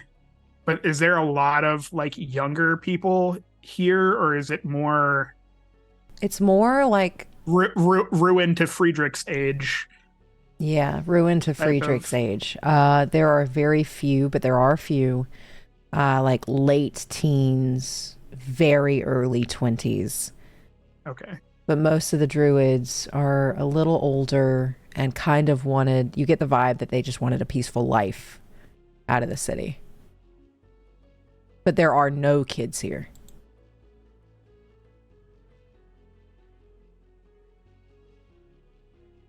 The druids got old and they sent them to go live on a farm upstate. That is really the thing. It really exists this time.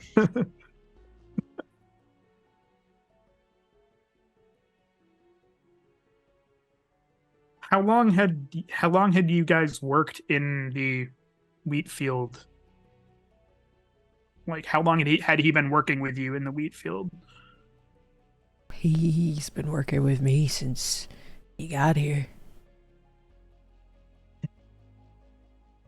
How long ago was that? 3-ish years ago. How long have you been here at the farm? Oh, I've been here most of my life. Have you been aware of anyone ever in the past, even if not recent? Any disagreements, altercations? Has there been any crime at the farm? There's never been any crime that I can remember. Crime doesn't really, sit well with Sydonian law. That's accurate. Most people who commit some kind of crime, you never see them again, so you don't really see crimes here.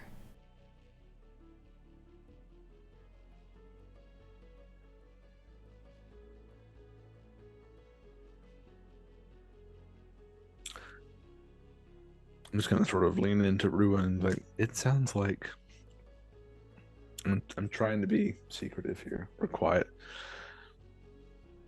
There doesn't seem to be any evidence that anyone here did this. It very No, well may yeah. be something completely foreign to them.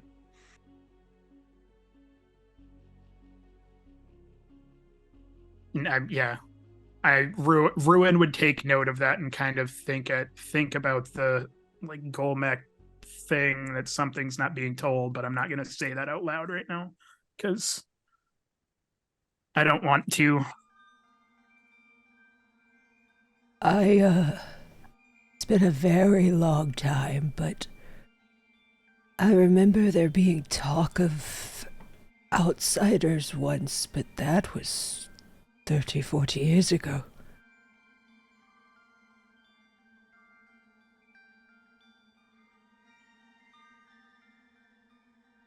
Outsiders. What kind of outsiders? I didn't really ask too many questions. This was back when I was very young. Actually, before I came to the the Druid farm, and things were very different.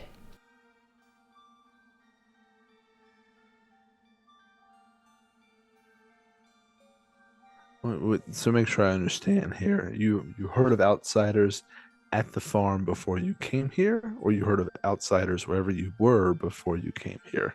Oh, that was the talk in Sydonea for a little bit. Oh, like outsiders to society. I guess that we're getting into big terminology for me. Sidonia is practically society in this day and age. There's not much outside of the walls. Well, the young ones want to have something to dream on. Maybe life is a little different outside the walls. So it could have just been a child's pipe dream.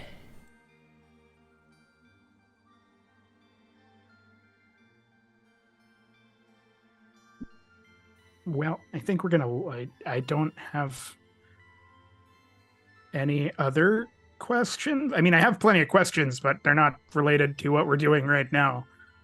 Oh, well, I like telling So- stories, so if you have any other questions, I'd be happy to try. I mean, I'm old. How- Maybe not as old has- as that one, but I'm getting there. Who's he Has- looking at? He's looking at Professor Friedrich. Specifically has because Gold- you have pointed ears. Has Golmec been here the entire time that you've been here? From my knowledge, Golmac has been here for over 150 years. Since before the outbreak. From what I know, this is where he's always been, even before the virus hit.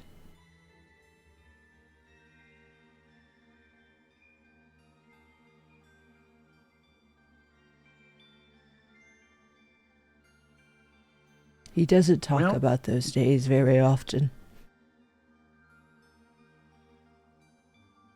Very few remember them.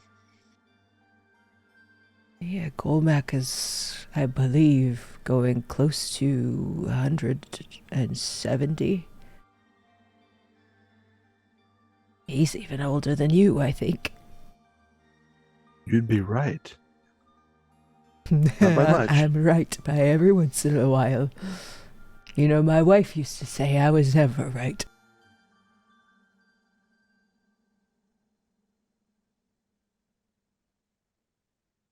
I never married. Well, that's a right shame. Who knows? One day. Who am I kidding? Bit past my prime. You still knows, look Professor? spunky. Who knows, Professor? Maybe you'll be part owner of a tea house before you're. Ooh, a tea house. Do you have a crush on someone? What do you get when you mix red with green? I'm trying to think what color I'd be turning. A darker green. I wasn't saying that out loud. I was trying to think. Whatever a blush looks like on a green skin. Oh, I know what that means. I think it means it's time for bed. Oh, well, yeah, no, bedtime does sound very nice. And he's gonna start like slowly, like you're gonna see his He's, head, like start to kind of doing the bow. old man. Doing the old man, like Yeah, he slowly starts nodding off as he's sitting up in his bedroll. maybe lay down. Maybe lay down. down first. No, Maybe lay down first. That's a like- very good point. I like gently put my hand on his forehead and just lay him down. I have never been put to bed that way. But thank you, I think.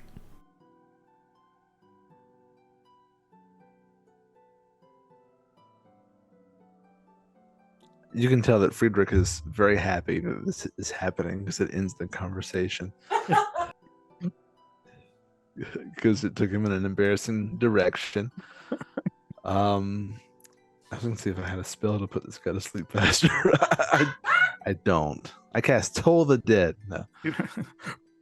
Oh no. No, I don't want that. But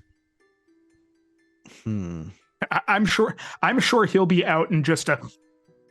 Yeah, at this point you actually start to hear snores. Not as deep as the like one that you heard the night before, but these are just like. I'm gonna lean in just a bit and say, "Hey, you." Uh, Oh, I thought you were in a deeper sleep. Sorry, nothing. Go to bed. So you intentionally tried to wake me up? Would that just kind of mean? What did I do to you? Nothing at all. You have my sincerest apologies. Would you like some sunflower seeds? I have a little bag. and he's gonna start like rummaging through his stuff and pulls out a little like sunflower bag. Be careful. Don't eat them in bed. You may choke. Noted. Thank you for looking after my life.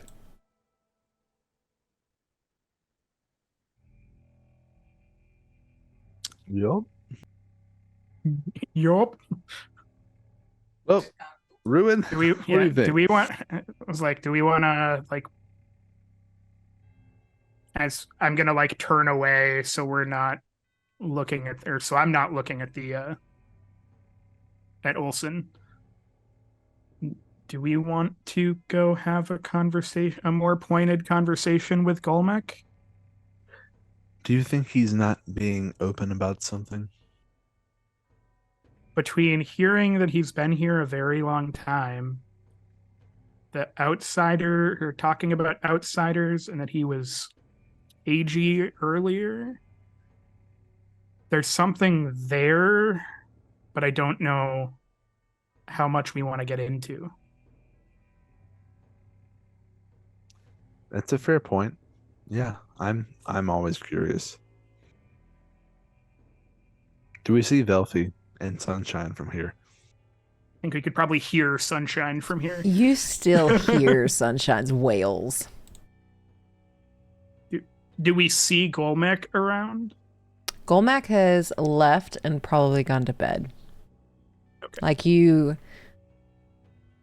Like he's still in the same sleeping spot he was, with his little like yellow duck plushie that's towards the front, and like he's curled up in his little sleeping bag. Maybe it can wait until morning. I hate waking people up. I know some of us like waking people up while they're from sleep for one reason or another. Just But- testing his reflexes. That's a good point, though. I feel like Golmak would be more likely to be up early, given he runs Yeah. the place.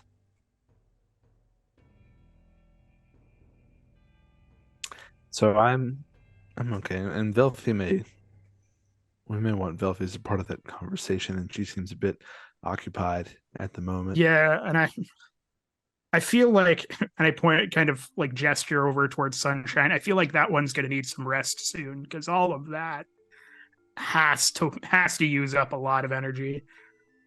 Yes, and she's probably like that all day, from what I can tell.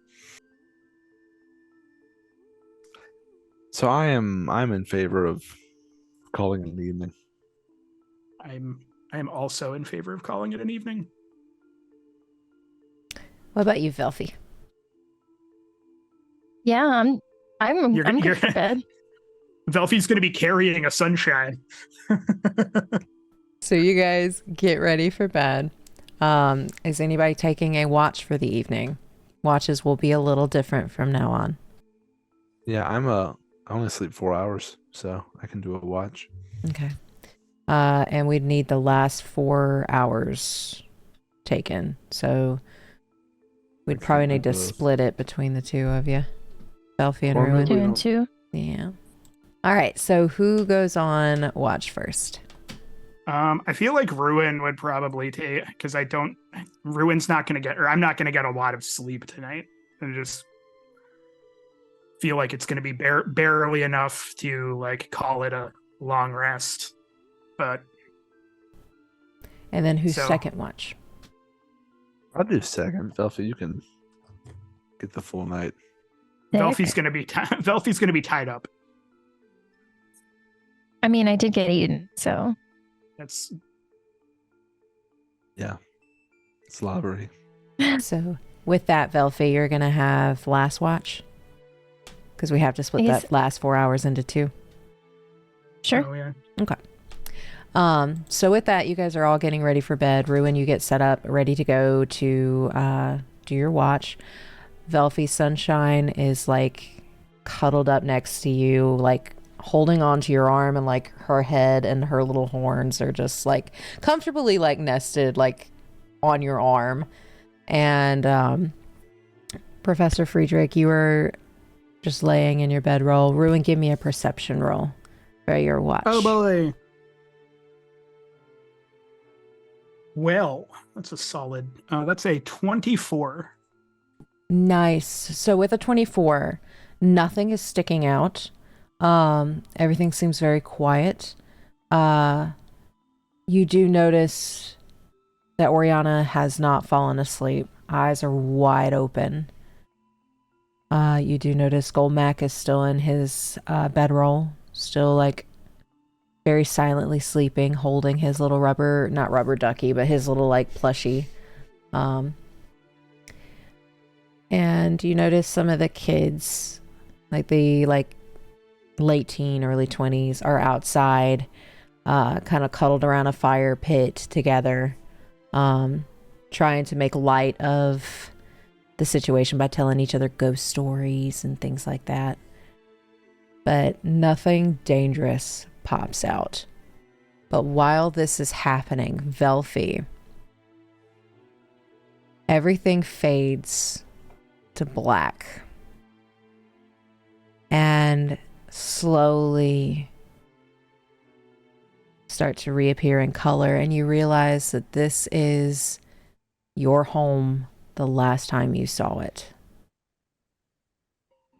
And the last time you saw it was the day your parents left. They have gotten up early. You are typically asleep at this time, but you hear muffled whispers again. What would you like to do? I am going to get up and quietly walk towards the whispers because I'm not gonna pass up a chance for information. Give me a stealth check. Okay. 12. All right, so you're able to slowly start walking up, and you get bits and pieces again. Your mom, very soft spoken, very melodic voice. I really want to know. Don't you want to know? What if there is something better out there? I don't feel like Gibby would have told us this if it wasn't better. And then you hear Karis whispering back, this could be considered treason. You realize that, right?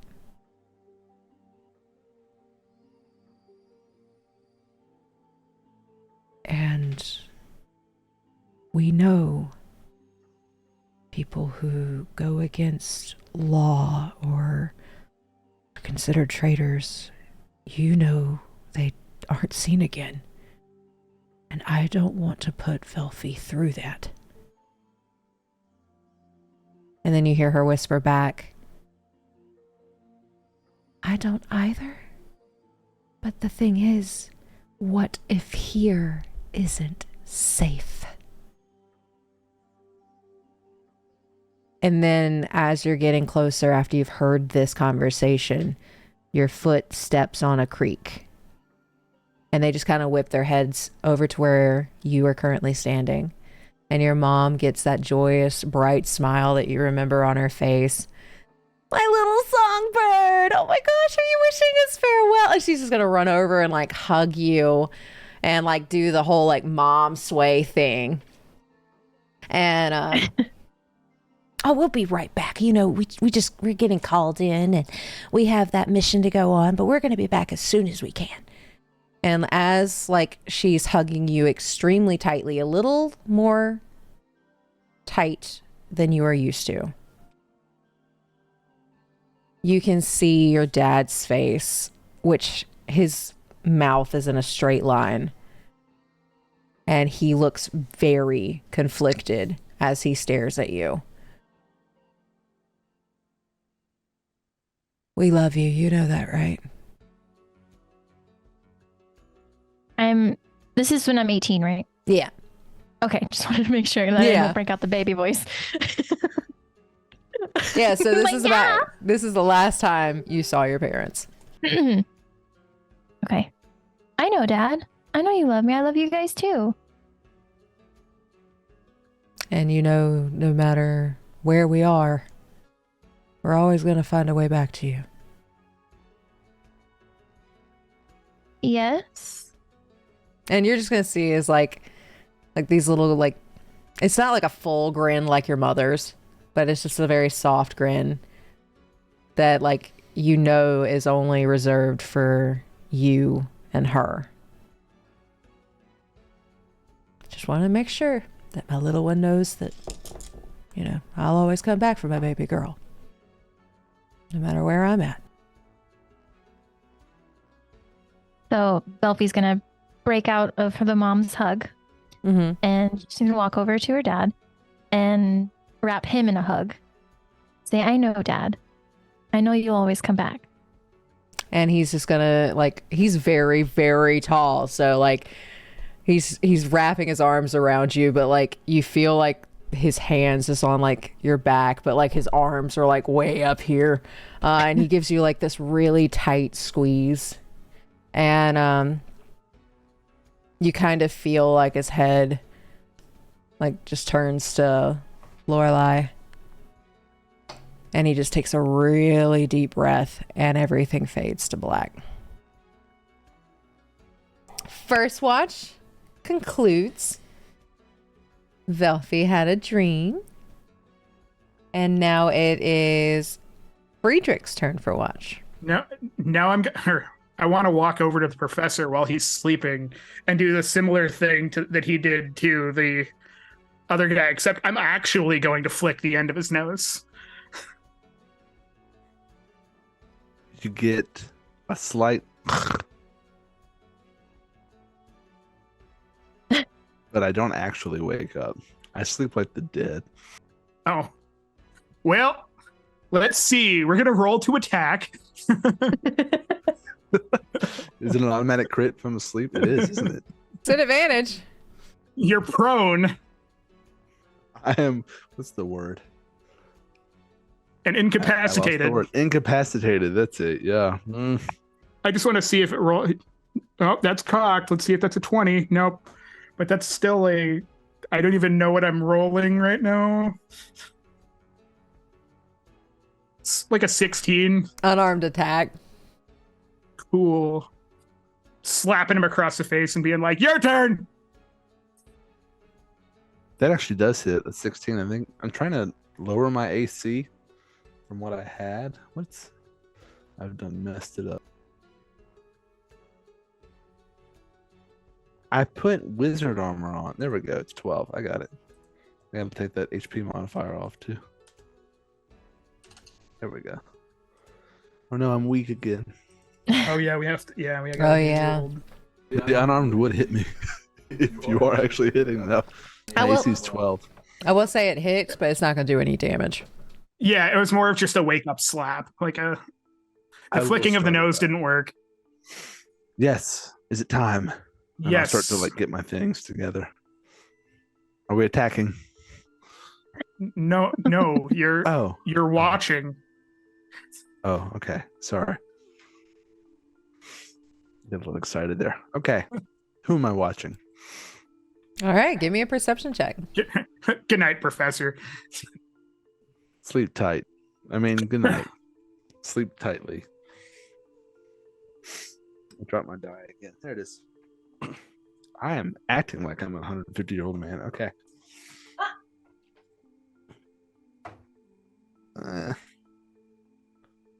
14. Same as Ruen. No one seems out of the ordinary. You still see Golmac, but you hear that snore again. I hear that snore. I can't do the noise. Yeah, that snore that you heard the night before. Is it Olsen? It's not Olsen. No, it's the married couple group. Oh yeah, and she hit him, and yeah. She didn't hit him. I thought she complained about him. She and complained? smacked him. Oh, okay. My memory's not what it once was. Okay, but the night seems safe. The night seems safe. Nothing is out of the ordinary. And while this is happening, Ruen, Oh boy, I'm so excited. everything fades to black. And then slowly you start to see color. It's not bright color. It's very grayish. Very similar to how each of you see the world as it is right now. And the shadowy figure shows up. And it points to the right. I look to the right. You see the same vision you saw earlier today, with the mind flayer grappling Velphie and its mouth around the back of her head. Except in this vision, you actually see what would have happened.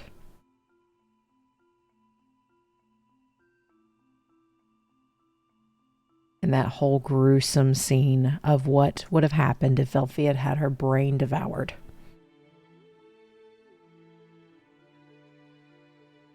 The shadowy figure walks over to where this scene is unfolding, and it points to you.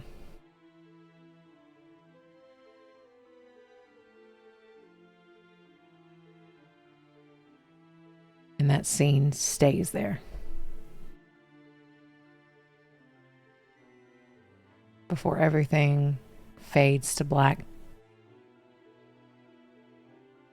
And that's it.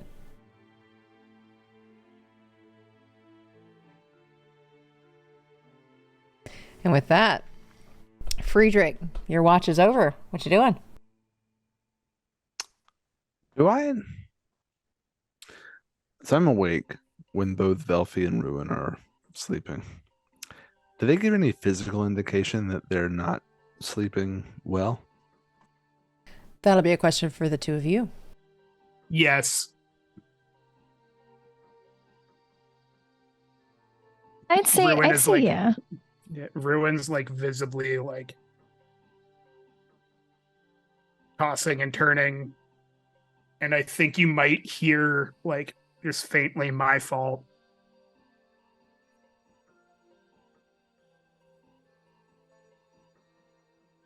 I think Velphie Okay. would probably just be a bit more breathing a bit heavier. But Okay. I mean, hers wasn't crazy dream, like getting my brain eaten. So, so just a bit more relaxed.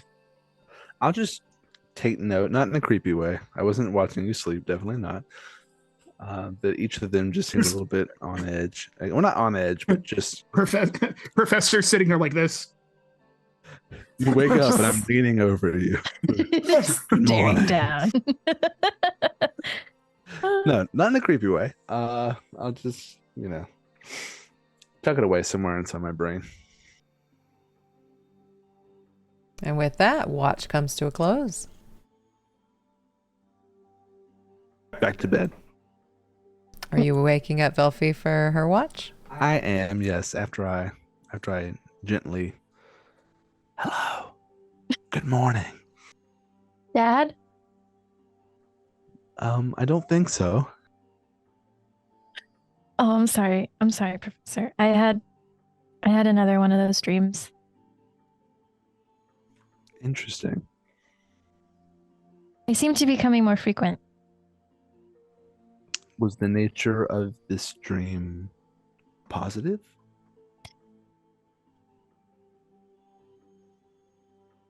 My mom seemed to be convinced that Sydonea wasn't safe.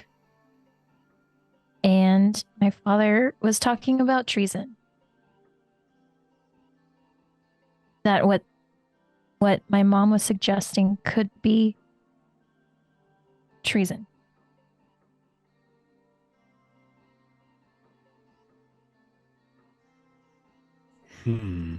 That's a serious accusation. This was the last day that I saw them. Forgive me if this question sounds a bit crude. Your parents fell on a mission, right? Yes. Is that what happened to them? Do you know what happened to them? Do you have remains? Do they have a gravesite? I mean, if they did, I don't think I know about it. I think it was similar to how everyone is treated when they die. They just get deleted. That's true, and Order members don't exactly have a history of dying peacefully in their beds of old age. So, I don't know. I don't know what it could be, but clearly, I don't know. It's not putting a good taste in my mouth. No. Do you happen to know anyone else in the Order they may have known? Anyone else they worked with? Do you remember seeing anyone else around your house? I mean, I know that they would go to the bar and hang out with their friends, but they typically didn't bring too many people over, and I never went to the bar with them because that was kind of their time. Right.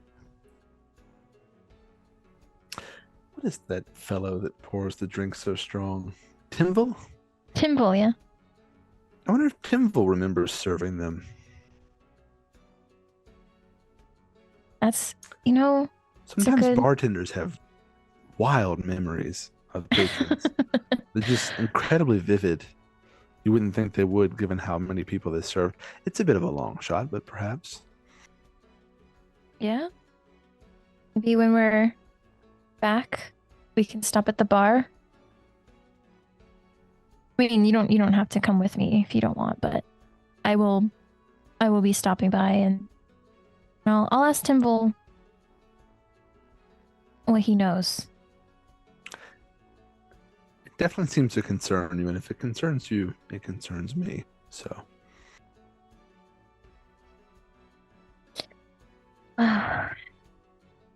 Well, it's my turn.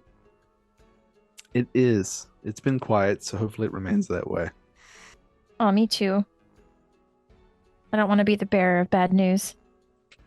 Is Sunshine here? Did they actually come cuddle?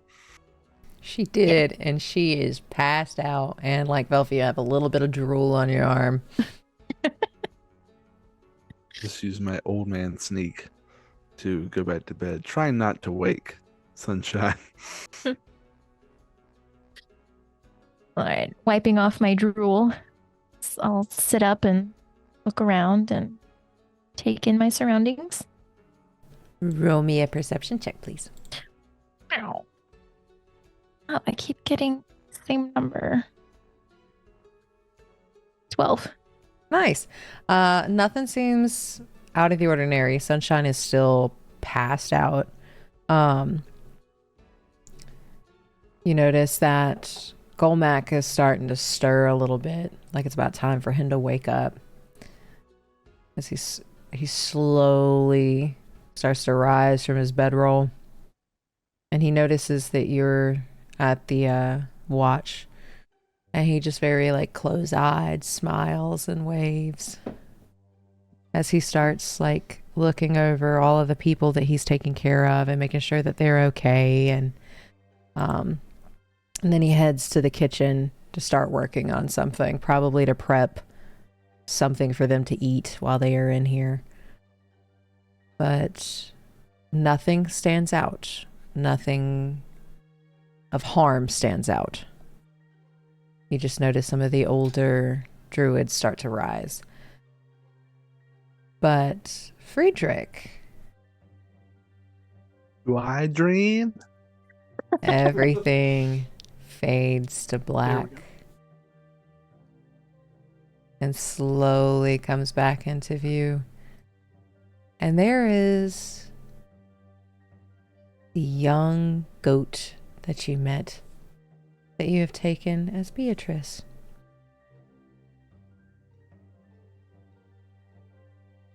Would you like to describe the scenario in which you met your trusty steed? Yeah. Okay. I need to do a quick search real quick. Oh, only 11 to 12 years. Okay. So, not too many years ago. 15 years ago. Because Beatrice is up there. I would say I met... There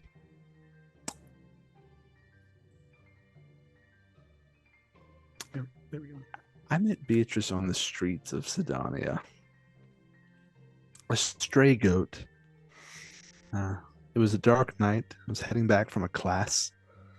Really after a day of teaching and long hours over candlelight in my office, and I heard a faint bleating coming from the road near my apartment. A faint "bah." And I happened to have a raw potato in my pocket. So I tend to do that. Sometimes I think it's an apple. I get them mixed up in my haste. And I offer it to Beatrice. And she eats it in one bite out of my hand and leaves it covered in drool. And then follows me home. And from that point, I have my trusty steed, who grows abnormally large. So this was 15 years ago. This is very young Beatrice. I'm not very familiar with goats. There's not a whole lot of wildlife hanging around the streets of the last city that we know of. But this one has grown incredibly large for a goat, large enough for a grown humanoid to ride it. And abnormally long living as well. Give me a perception or an arcana check.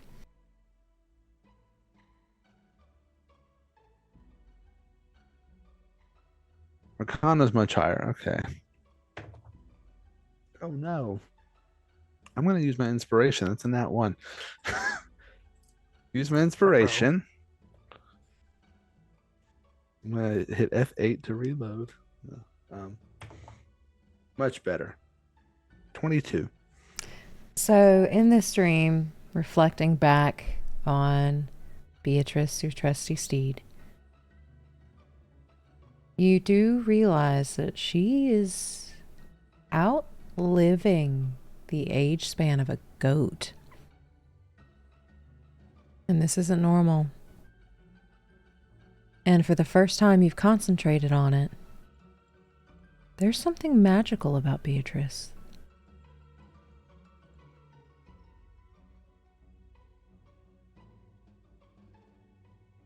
Something I've never picked up on before. Something you've just never thought to realize. You've been so focused on your studies and so focused on finding a cure and so focused on your job that you kind of in this dream just get to relive that memory of meeting her. And in that moment of meeting her, there is a strong sense of magic in this memory, in this dream, that you don't feel anymore.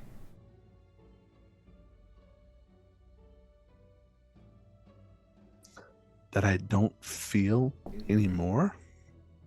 As in, as she's getting older, that magic has faded and it's not prevalent anymore.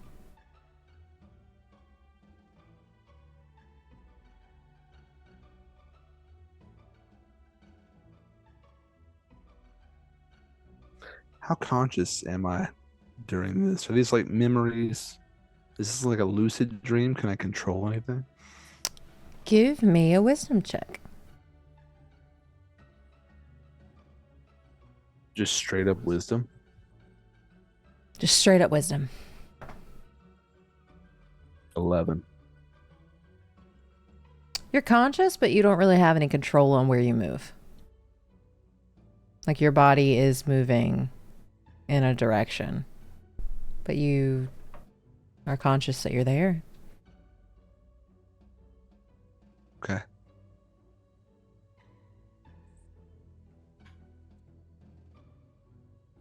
And with that, everything fades to black. And Velphie, the end of your watch.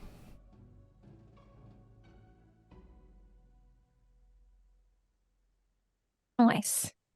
How are we spending this morning? Well, I'm gonna go over to Ruen and I'm gonna flick him on the nose.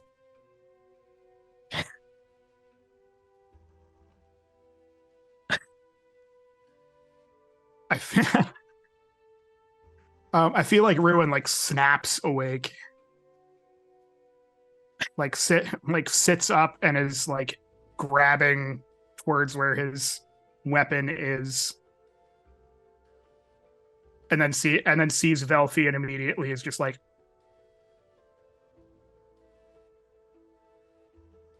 and it's obvious that something is like going on in his head. Oh. Like, I guess I would pick up that you're not like 100% there. And I'll be like, "Oh. Time to wake up, buddy." Yeah. A lot of stuff to do. Yeah. It's- Yeah.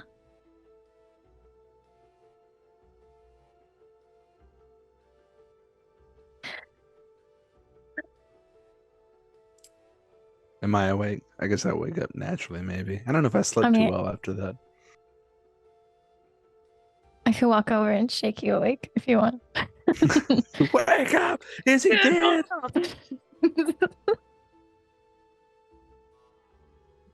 How are we all? Rested, maybe? Alive? Breathing? Alive, Yes. breathing. Yes, rested. don't quite know. I Or guess we'll settle find for that out. alive. Well, are we ready?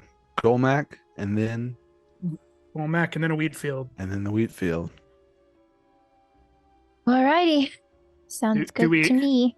Do we see Kara in the Oh, area? can we hit our long rest or- button? Oh yeah, you can Oh, hit the yeah. long rest button. Yay! Just make sure that y'all's health stats go back to what they were. Yeah.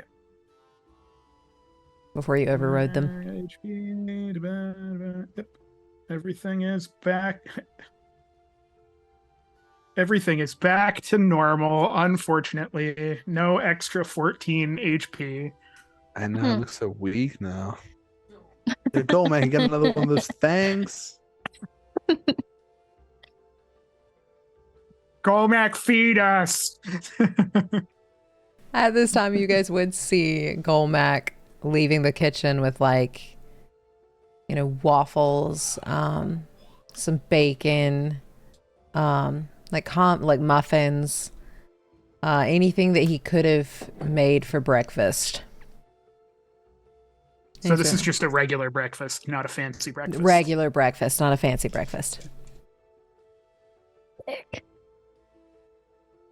Golmac, this looks delicious. Yeah, you've outdone yourself again. Oh, thanks. I like cooking every once in a while. And if y'all are helping us get rid of the things out in the fields, it's the least I can do. Thank you. Yes, thank you. Speaking of cooking, how long have you been at the Druid farm? I created the Druid farm. So, 152 years. You get a lot of visitors here, besides the druids that normally provide the upkeep. We get order members. You ever get anybody not in the order? Who would come from... Who else is there? Give me an insight check. Is that like I mean- an everybody thing, or if we're If you listening want to to, the... since you Okay. guys are all there and you guys did talk about how you felt like he might be hiding something. The most natural of ones.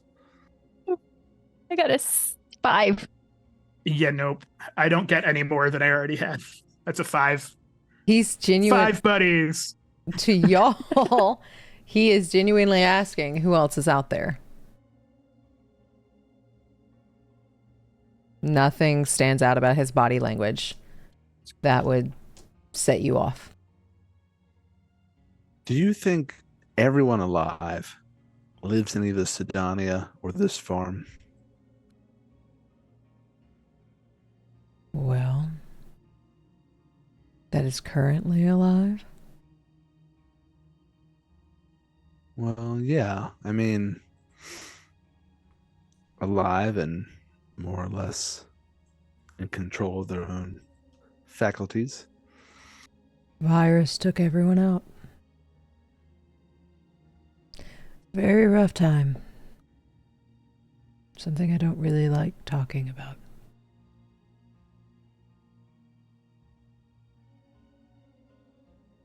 So, you don't think there may have been people who could have survived out there? Maybe. But it's not information I am privy to.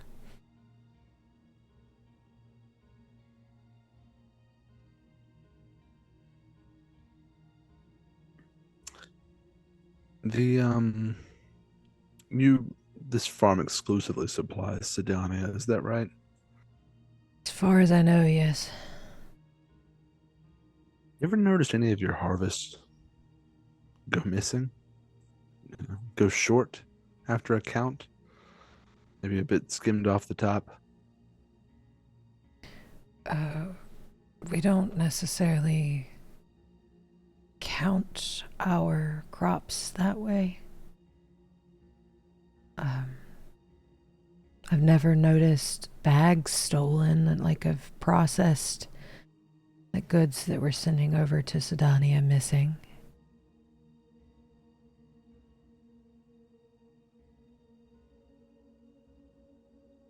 In full disclosure, I ask because it would probably be difficult to survive outside of the food system that is established. So, you would have to take what you could find. So, just a line of questioning to see if maybe we've never seen anyone else. Maybe we've seen evidence of someone else, but perhaps not. Well, there's always way to grow from things if you just take care of it. That's true, but unless you live in some type of protected situation, it's difficult to stick around long enough to grow something. Yeah.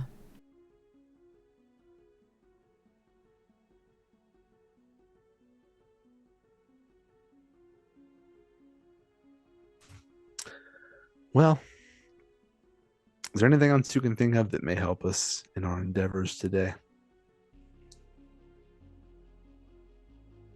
I don't really know what's out there.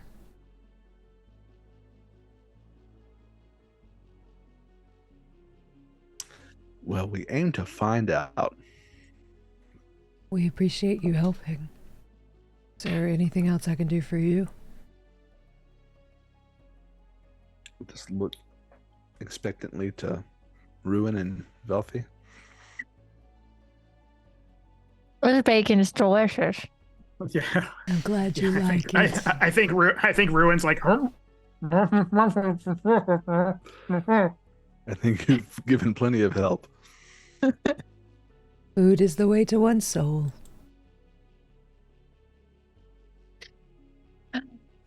I'm just going to clock that. Interesting. Okay. I agree. Food is the way to a soul.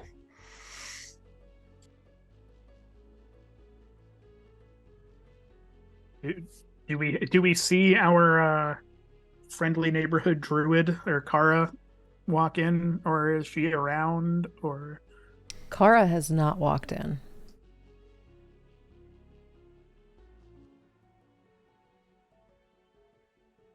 Well, so do we want to get Kara to come with us this time again? if She may be up for it. she's up for it? I mean, I'm not going to force her. I know she's dealing with things, but With her not feeling so well yesterday, she probably went to the infirmary. This early? She didn't sleep in here. Fair point. Maybe we'll find her there. It's on the way, right? Mm-hmm. Yeah. to the infirmary, because everybody likes looking at that rotting dead body in there. Yeah. Mm. As we're walking, I'm just gonna quietly say to Velphie and Ruen. I asked her about Ivana yesterday. She was very tight-lipped about it. I don't know if she'll say much to us, but she may still help us. Quick question. We know that Vana and her split up, and Vana went to join the Order, and Kara didn't. That's what we know, right? Yep. Yeah. And Kara chose not to. They made different decisions. Yep. And haven't spoken since. Yep. Okay. So come back to the conversation. I have deduced I don't know how much Kara trusts the Order or its members, being us. So while she may help us survive, she may not go out of her way beyond that to help us. At least as long as our goals align, she may help us, but after that, probably not. unless one of you is more convincing than I have been. I mean, right now, given that we, and yeah, this is as we're walking, that we didn't like tell her right away that her sister is missing, and she kind of had to overhear that in conversation. I couldn't really blame her if she didn't trust us further than finishing the job that we were sent here for. And I wouldn't blame her if she didn't go or if she didn't help us today. That's fair. We weren't very forthcoming with that. We don't know if she's missing. We just don't. We just know that she's very not secretive.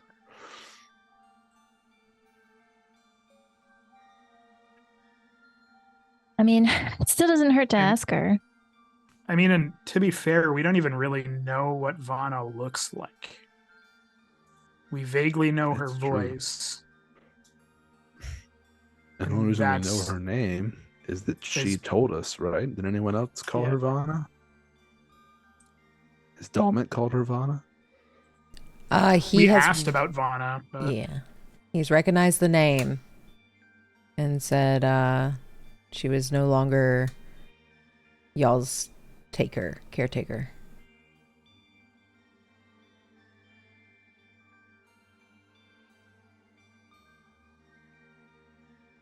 Well, let's get this job done, and hopefully we can find some answers for her.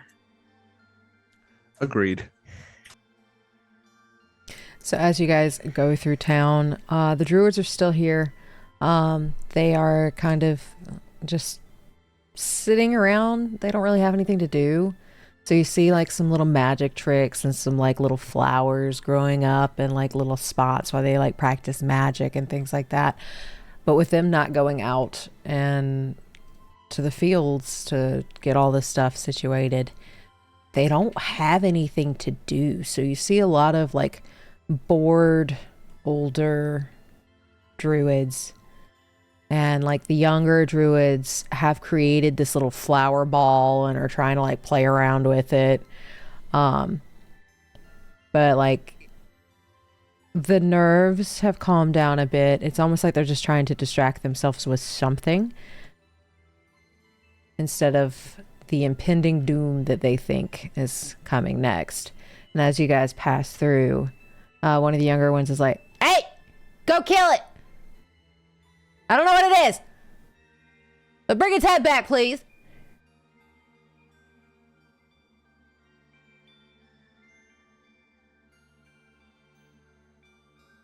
And he's just gonna nod. Just gonna kind of as we walk.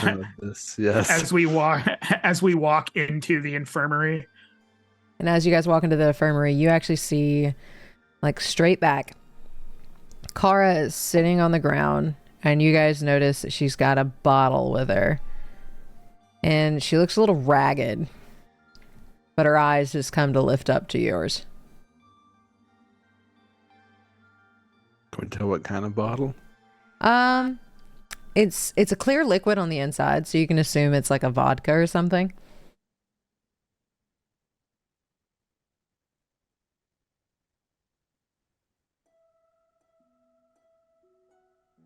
Good morning. Good fucking morning.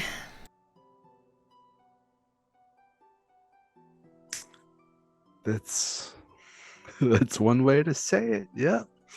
Yep. Are we ready to take out the... She's just gonna kind of do like a weird like hand gesture to her face thing in the fields today.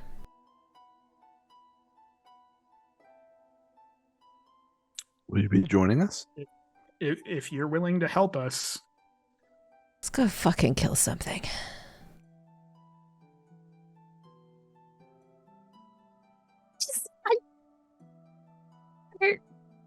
Kara, are you...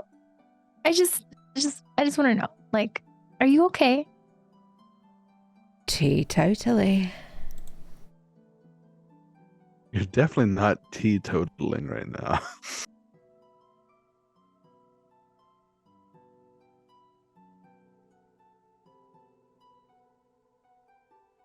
just want to get these things out. That sounds great. Would you like some? And she's gonna like hold the bottle out. Ruin's just gonna be like, when in the grove, I guess. It is actually a very smooth wheat vodka that the druids have managed to figure out a way to distill it. And it is very refreshing. And it's something you get fuck ups. So.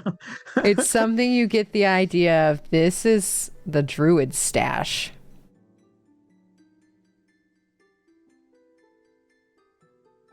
Like, I like swirl the bottle around and look at it, and it's like, that's something. We can be inventive.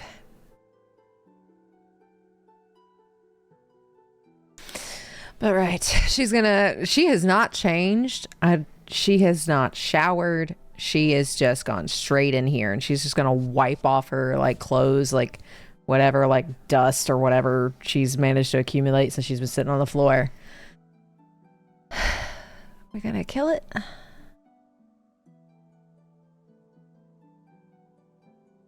I don't think it will leave peacefully.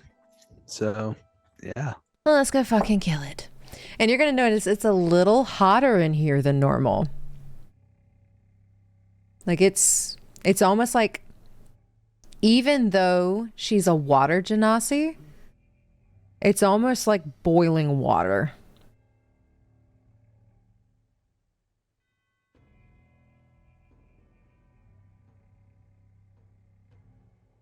So it's almost like a sauna type situation. She has almost, in her anger that she is kind of putting off and her sadness, has created a sauna.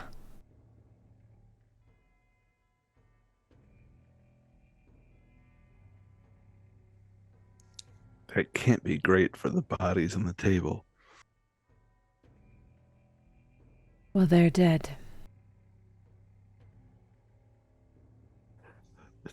It's not what I meant, but anyway, moving on. It seems like you're ready. I say let's go. Let's get this over with, because we don't know what's out there. Let's fucking go then. All right. Well, as we march into the fray, let doubt be swallowed by the roaring fires of our purpose. We are bound by the threads of fate, a fellowship unbreakable. With every strike of sword and incantation woven, we etch our legacy into the chronicles of time. Just a little inspiration for all of us. Kara's gonna just pat your back. Don't lose your spark, kid. I will try. And you can actually Not to. feel her hand is hot. Oh. Not enough to burn you, but her skin is hot. Okay. Dang. But that is 9 additional hit points. Oh, nice.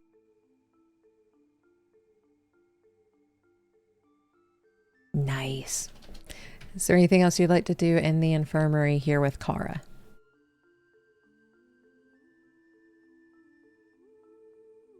I don't believe so. No. How far away is the wheat field from here? About an hour walk. Okay. I'm going to go ahead and cast Mage Armor on myself. Okay.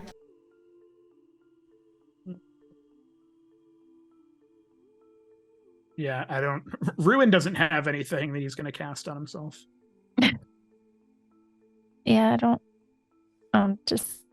I did my part already. All right. With that, you guys head out Kara's kind of leading. She is a little further ahead and trying to stay a little further ahead than y'all's group. And it's almost like she is walking with a rage that you guys have not seen from the healer of the Druid Grove ever.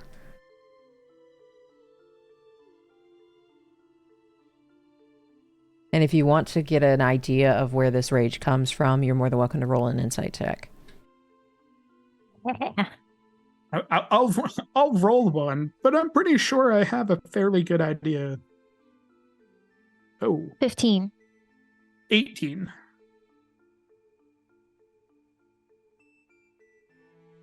Nine. With that 9, she is just mad. She big mad. She's big mad. With that, you said 14, 15, and 16?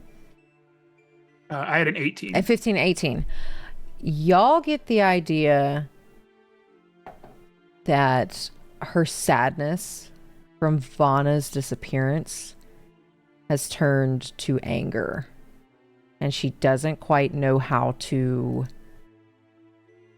deal with it.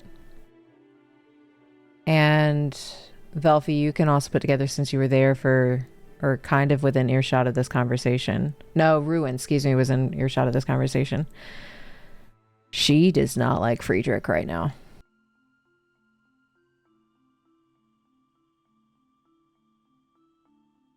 Like Oh. Friedrich right now. Oh, okay. Yeah. Oh, yeah. Yeah. So her I body like her. language, anytime like he is within like close distance, her whole body stiffens.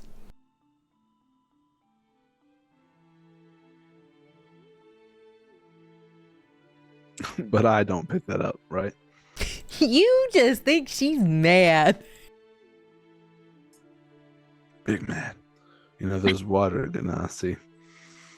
They get so angry. I don't know what I'm talking about. But with that, you guys start to traverse going towards the wheat fields.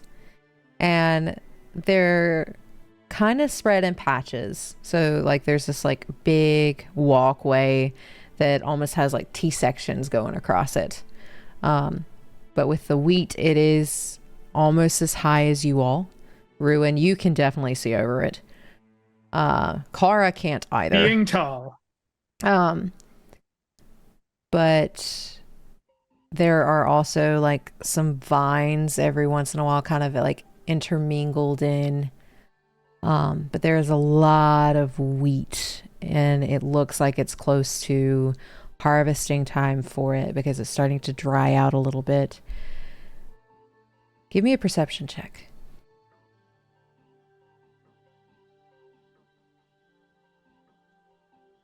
Nine. 5. 5, 9, 13. 13. Do Nothing you want me to stands. roll one? Do you want me to roll one for Kara too? Sure. She got a 12. Nothing stands out quite yet. But you guys start to see like these like wheelbarrow like things, these containers that like that's where you could put the wheat in once it's harvested. And y'all are still going straight? I think we're following Huh? Kara wherever she goes. Yeah.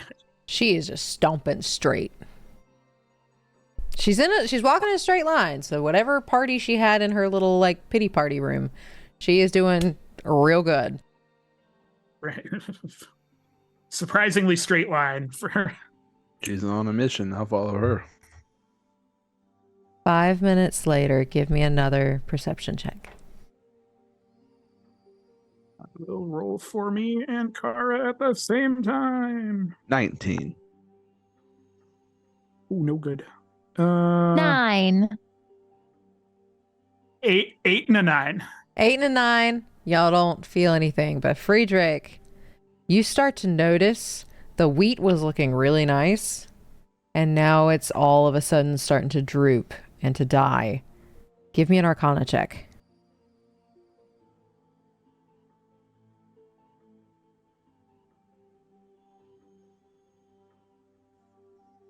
13.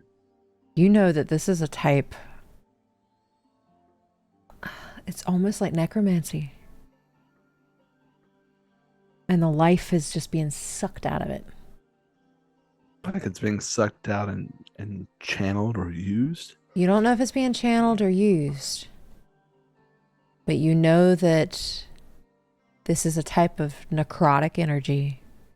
And it's almost that aura of dread, the aura of annihilation that a couple of the druids have been talking about earlier when you first arrived. You are getting that sense. And also, since you did roll so high, you start to, in front of you, hear something is I heard that. squealing, and you hear the rattling of something that sounds wooden, but it sounds a little far off, but going in the direction that you are currently going.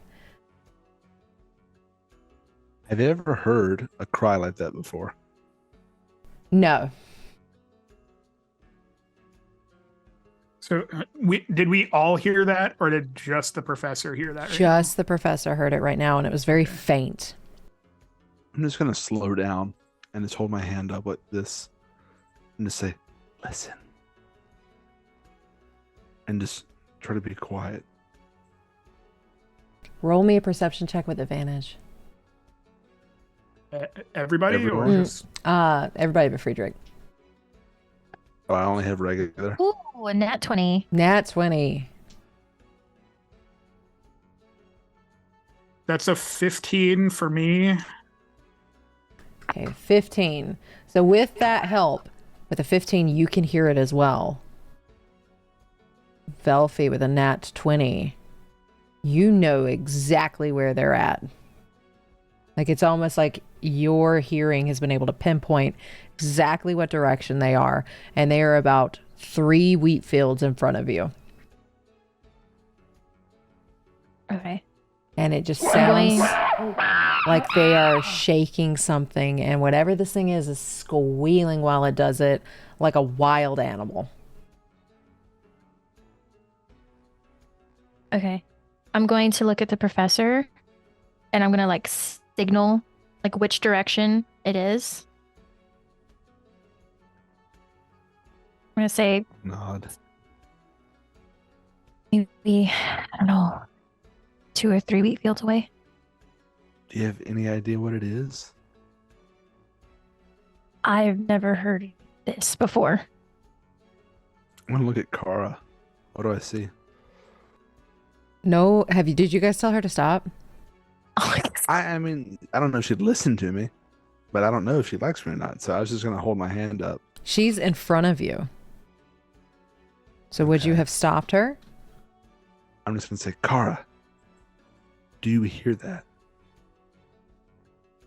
She's gonna like stop, look at you kind of begrudgingly, and then listen.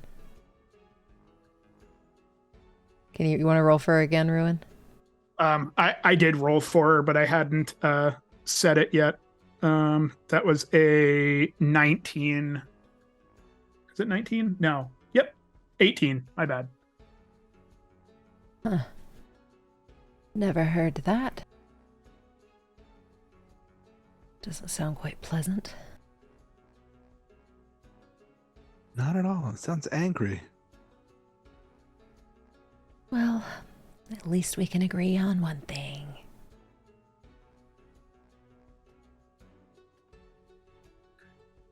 Yeah. After you, lead the way. Which way? I guess Velphie will point in the direction Thank you, that it's coming from. And she's gonna start booking it. Not like she's just she's more so like angry walking. But since you guys know exactly where they are at, you guys can take a stealthy option, or you can just charge right in. I What do you feel think? like getting the jump on them would be Yeah. Couldn't Helpful? hurt. Are y'all gonna share that with Kara? Or are y'all gonna let her go? Yes. Kara's gonna If slow down. Kara, if we get the jump on them, there will be more time to hurt them. That's a good way to. That's a good way to put it. Will that make me feel better? All right, you tell me what to do.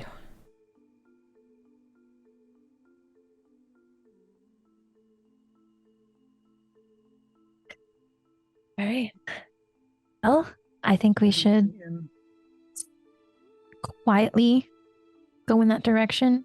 See if we can see what it is.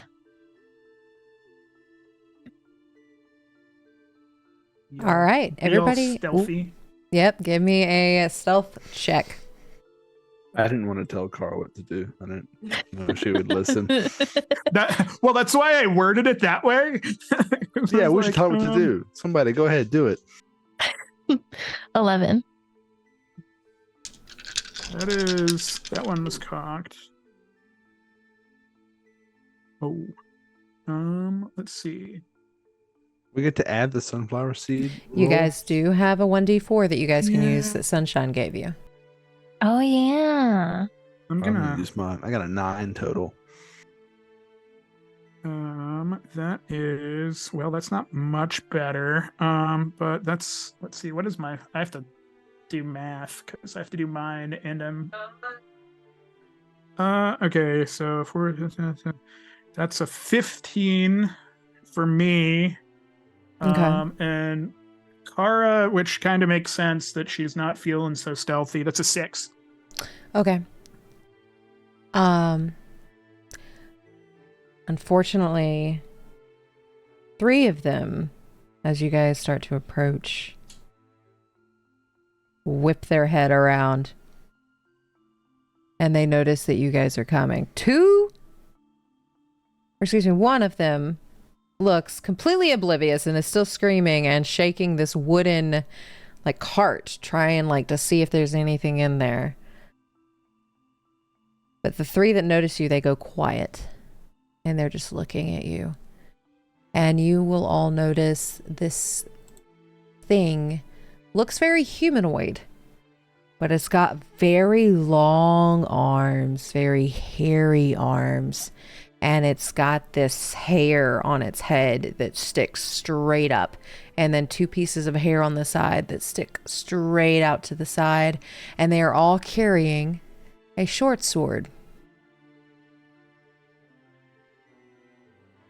Does this kind of look like the doll from Rugrats? In a way. Cynthia? Yeah, they've got There you go. very, very large deltoid muscles, and they're very scarcely clothed. They have this necklace around their necks with little ears attached. You see some elvish ears, you see some human ears, you see all tiefling ears, genasi ears. They have a collection of ears. And as they turn their head towards you and just squeal, that is where we'll pick up next week. Ah. Ah, I want to fight Monkey. I So was they look- all prepared. I was like, Yeah. mage armor, I'm getting my stuff going. So I looked at the time and realized it was already 11. We might not finish this fight until after midnight. So I was like, maybe this would be a good place to stop. We did do a lot of role play. I love yeah, the that- role play. I think you guys did really wonderful, and you guys all get an inspiration point for that. Ooh, For realsies? Mm-hmm. sick. Now I have 3. I'm gonna need that in Yay! a fight to roll higher than single digits.